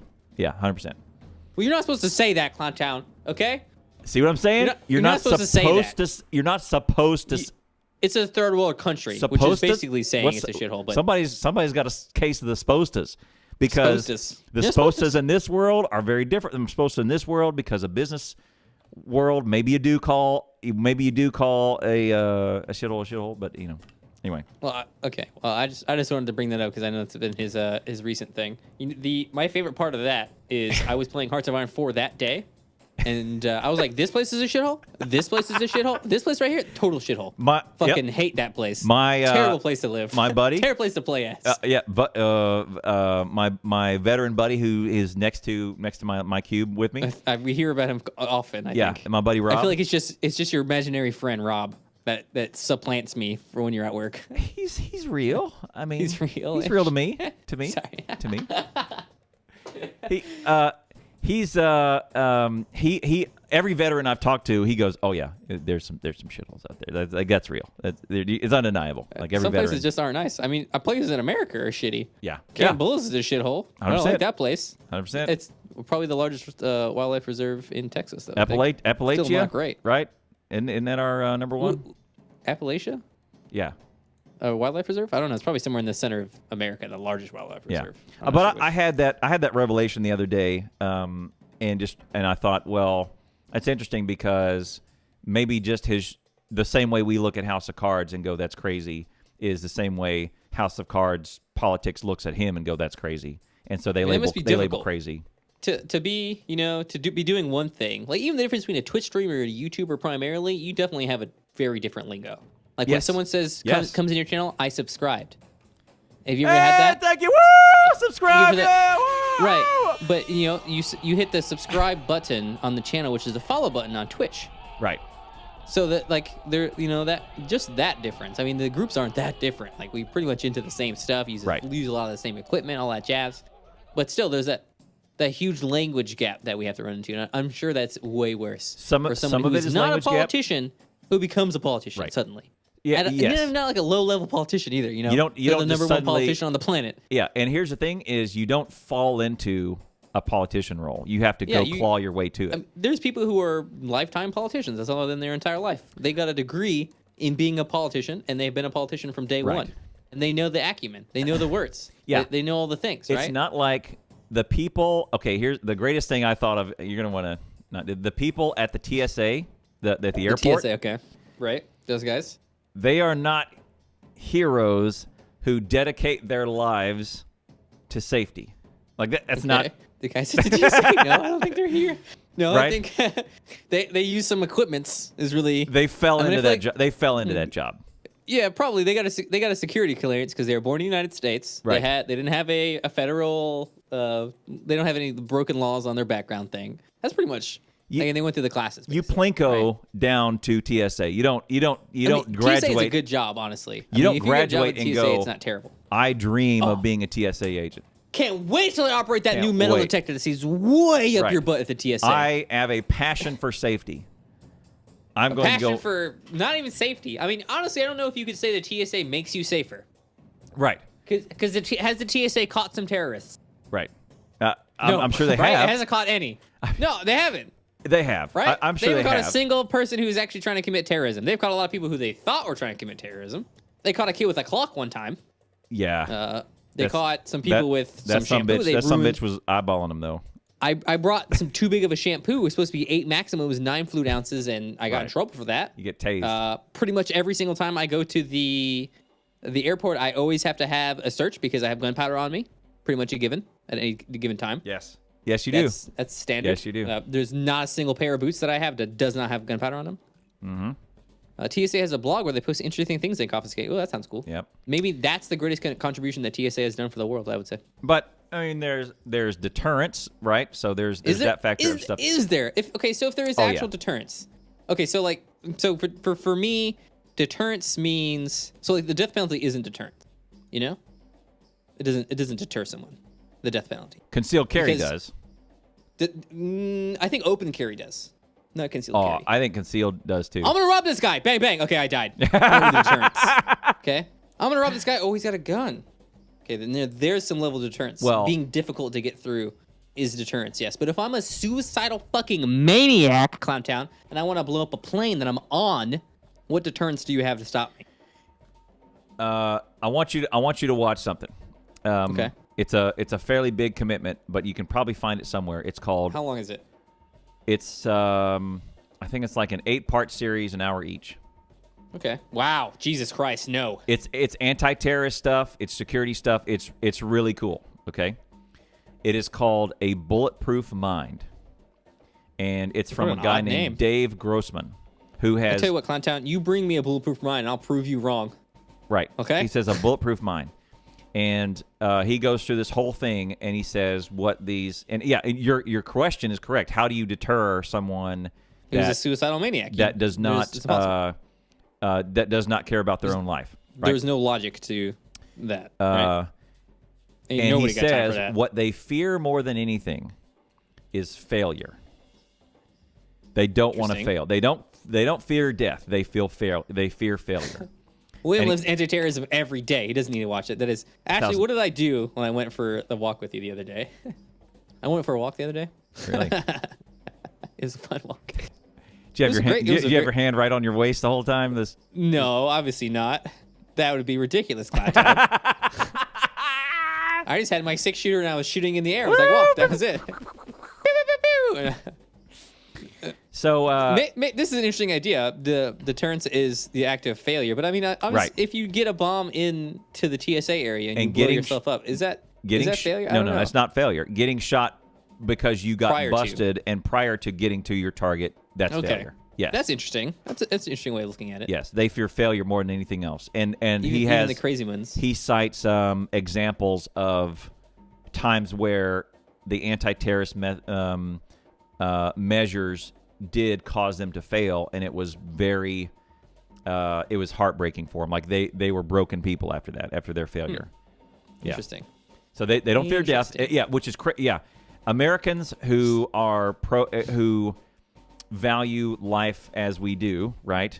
We just have same way humans, I would say, value life as we do.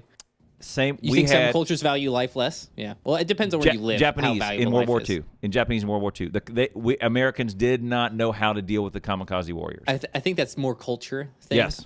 Honestly, those suicide bombers were like on drugs, right? They were like literally on coke, orange juice, and all that. Yeah, all that other stuff. But they were ready to give. There's a certain meal that they had before they got on their plane, right? And they were ready to give their lives for the emperor. That is a really interesting subject. If you guys are going to watch something for 8 hours, go watch that kind of thing. Yes. Pretty fun. At any time, they were ready to give their life for the emperor and for Japan. You know, I feel like that's really bad training for lots of different reasons. For number one, I have a perfectly good plane, and I'm just like, I'm going to ram it instead of using the guns on the plane, you know? It's often when they were out of ammo or when they were going down anyway. Is that what it is? Yes. Well, I mean, if I'm coked up, I'm just going to go ham, you know? Well, yeah. If I'm doing the Bam Bam, which is gunpowder and coke. But Americans, I say specifically the cultures who value life and dedicate so much of their lives and their being to saving lives and preserving lives and healing and medicine and all, you know, and protection and all that sort of stuff. Sure. To see someone, it's hard for, I say us because I'm in that camp too. It's hard for us to deal with an ideology or a culture that does not value it and says. Let me tell you this, right, Clowntown. I value life, but only my own. Okay. Okay, but the thing is they don't. They value. They will They will trade themselves, their own life, to destroy another 20 or another 100, right? Or another 2. Or another 2, right? If it's the right to, you know. If it's the right to, yeah. Honestly, killing one person can be more destabilizing than killing a whole bunch of them. So, that is very difficult for folks basically the American psyche to kind of wrap their head around. Why would you ever do? I mean, and that's why 9/11 was such a shock to everybody, and they were going, why I can't even wrap my brain around why someone would do something. Crazy. There's no money involved. There's no money. You're dead. I'm dead too. You're dead. We're all. It's just dead. What's the payout? 70 virgins? Look, I don't want 70 virgins. I want 70 sluts. Okay. Yeah. Let's give me some veterans up in this piece. Give me some veterans. I don't want to teach. I don't got no time for teaching. Yeah, I got time for that. Okay. Yeah. I got to teach each other. Time for that. You can put. Just give me a 50-50 split. Actually, tell you what. Are you streaming later today? No, I'm done. I streamed earlier today. Okay. I streamed some XCOM. Got angry. Almost streamed some open XCOM. 99% hit. I missed. Oh no, I got lots of 90 misses today. I don't know why. Miss. Oh man, I got into a conversation about how you can be pointing your muzzle at someone, like this far away from them, and still miss them. Easier to miss them this close than it is twice that difference. No. Yes. You're trolling. Definitely. Coke and Pepsi. No, seriously. Coke to Pepsi. If I were to pull out the gun, Coke to my Pepsi. gun, and point it out at you, Coke to Pepsi. Okay, no, I'm serious about this one. So well documented. Police officer gets into a firefight inside of an elevator with a perpetrator who has a gun. They both unload their full magazines at each other inside of an elevator. Nobody hits anything. Trained police officer, hardcore criminal, shooting out. It's because this hand goes out, and then this left leg goes up, and you're This is how you're shooting at that point. Yeah. So it's not easy to hit someone really, really close to you. It's much more difficult. Twice that distance, okay. 100%. 100%. My training comes in now. They're a silhouette. I can hit them. When they're gonna punch me in the face while I'm shooting at them, gets different. Okay. Right. When you're throwing like pistol shots at close range. All right, yeah. anyway. I guess if you're in arms length, there's some variables. You're getting grabbed. You're kicking each other. That you're are like not in spinning that are and not in biting training. them. That are never in training. And like that's not a thing that you really train on. Really. No, I mean maybe police officers train on more often. It's just hard to hit a fool. Okay. Anyway, I got to do one thing after my airplane story. That was a great story, Clowntown. Yep. And you tell it so well. Okay. Yeah, that was a great story. I really appreciate that story. That was fantastic. Yep. Got on the wrong plane. My airplane stories are not nearly as good. Yeah, I vomited.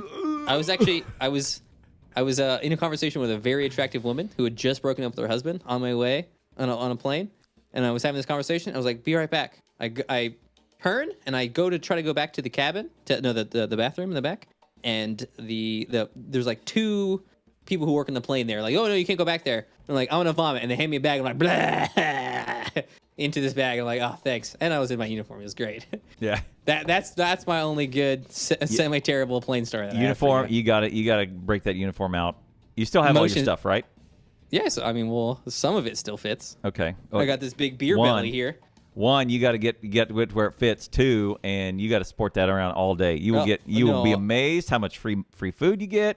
I don't really. I mean, yeah, I've gotten lots of free food being in my uniform, but I wouldn't want to wear my uniform out anywhere, to be honest. I think the reaction you get is 50-50. Well, okay, so you are a police officer. Do you walk around with your badge on all the time? Like when you're in you're going out to dinner with your family, do you want to be identified as a police officer? I would say soldier is up here compared to police. Okay. In terms of national respect. Maybe so, but I've had some of my friends not have great experiences in uniform. I've never had a bad experience where someone's been walked up to me like, "You're a baby killer." Okay, and number one, like that, look at what happened in this chat right now. Look at what happened. Just wear around the house. Look at right now. Look at that right now. Yes, Ashley pretty much is only dating me because I was once in the military. Hey. I was actually out of the military by the time I met Ashley. Doesn't matter. Doesn't matter. Look at me. Look at that right now. I'm just saying. All right. Hey, let me look at me. Do yourself a favor. Look, Clowntown. Do yourself a favor. I'm not having trouble getting laid, okay? Don't do it for me. I think we can have that all wrapped up. Don't do it for me. Do it for you. We're fine. Okay? Don't do it for me. Look, no one does it better than me, Clowntown. Okay? Nobody. 0% of people Nobody does it better. Do we want to play any Tally Man? Makes me feel sad for the rest. Are we doing anything? Any multiplayer prayer games after this? Makes us sad for the rest? No multiplayer games? Are you busy? No, I got to do math and I got to go fix my door. So. Okay, I got to do math. I do math with my kiddo, and then I go fix my goddamn door. So all right, sounds good. We don't have anything going on else today, guys. Tomorrow I'll be back on with some more They Are Billions and or XCOM 2 and or XCOM 1. Yep. Factorio for me. I want you to do something on YouTube. Okay, open up YouTube right now. Okay. Everybody do this. Everybody do this. Everybody do this. Open up YouTube right now. I want you to type in a phrase. Okay. Okay, you ready? I like big dicks and I can't lie. Factorio Shoutcast. Oh, your number? What is your result 1 and 2? Number 1 and number 2. Clown Town, where the O's are zeros. Wah, wah, wah, wah, wah. I am the result that you get for Factorio Shoutcast. Good. What about Factorio Speedrun? Oh, there's a million. Don't do that. Yep. I'm buried. There's literally a channel called Factorio Speedruns. Right. Jeez. I am I am result number 1 and 2 for Factorio. I think I am the only one who's ever done it. Good. Nice. What? Good. Viewers in the hundreds. Viewers in the hundreds. In the hundreds. Yes. That's amazing. Yeah. Well awesome. done, sir. I'm going to do some more. Keep working on that, man. Yep. Keep working on it. All right. Okay. Thank you guys for being here. You guys are awesome. Badger's got some more. They Are Billions coming up. He's also going to play. Thank you, Zinigami. He's also going to play some XCOM probably and go yell at it. He's probably going to play some Terraria at some point because he's awesome. Look, if you're not into me yelling at stuff, don't watch my stream. I'm going to tell it to go F itself right in the A with my D. Where's the clip? It's an SOB. The clip. You're a POS. Oh, the clip of me killing the Jew bear? Welcome to American Airlines Flight 434. Oh, you found it? What clip? The clip from today? Yeah, a clip from today. Welcome to American Airlines Flight 434. Service to. That's how it sounds. Okay, so you have a good one, Max. Thanks for being here. Enjoy your stream, guys. You don't know Max. Check him out. Check out Zinigami also. He's a dude. Flight he does time will be things 2 hours, with 51 minutes. Awesome guy. I met him. How was PAX South, Zinigami? We need to get Zinigami back on the show so he can show his nips are allowed now. Actually, are they here? Okay, yeah. Well, we have plenty of stuff to still cover next time. So be here next Thursday around what time do you want to do it next Thursday? 4:30. It's fine. I'll have an appointment with tax minutes. We're good. PM CDT. Wes, thanks for being here. Jason, you were supposed to be on the stream. You was your choice. You could have just jumped in. Hey, Aaron, good to have you. Maybe else want to say bye to you. All right. King James Jr. Not one of my guys. Probably one of yours. Maybe. Dutch, you suck. No. I don't know why you were here. Our Zeke guys. He's one of our guys. Okay. He's one of our guys. Yeah. We're gonna do him. All Nips allowed. Nips allowed now. Nips have always been allowed, just not rubbing them. You sure? Good. Not good. I'll be back next week. Not good. Good. Not good. Not good. I don't think rubbing male. Okay, whatever. Thanks for being here, guys. Stay motivated. Stay awesome. We'll see you next time. And remember, stretch.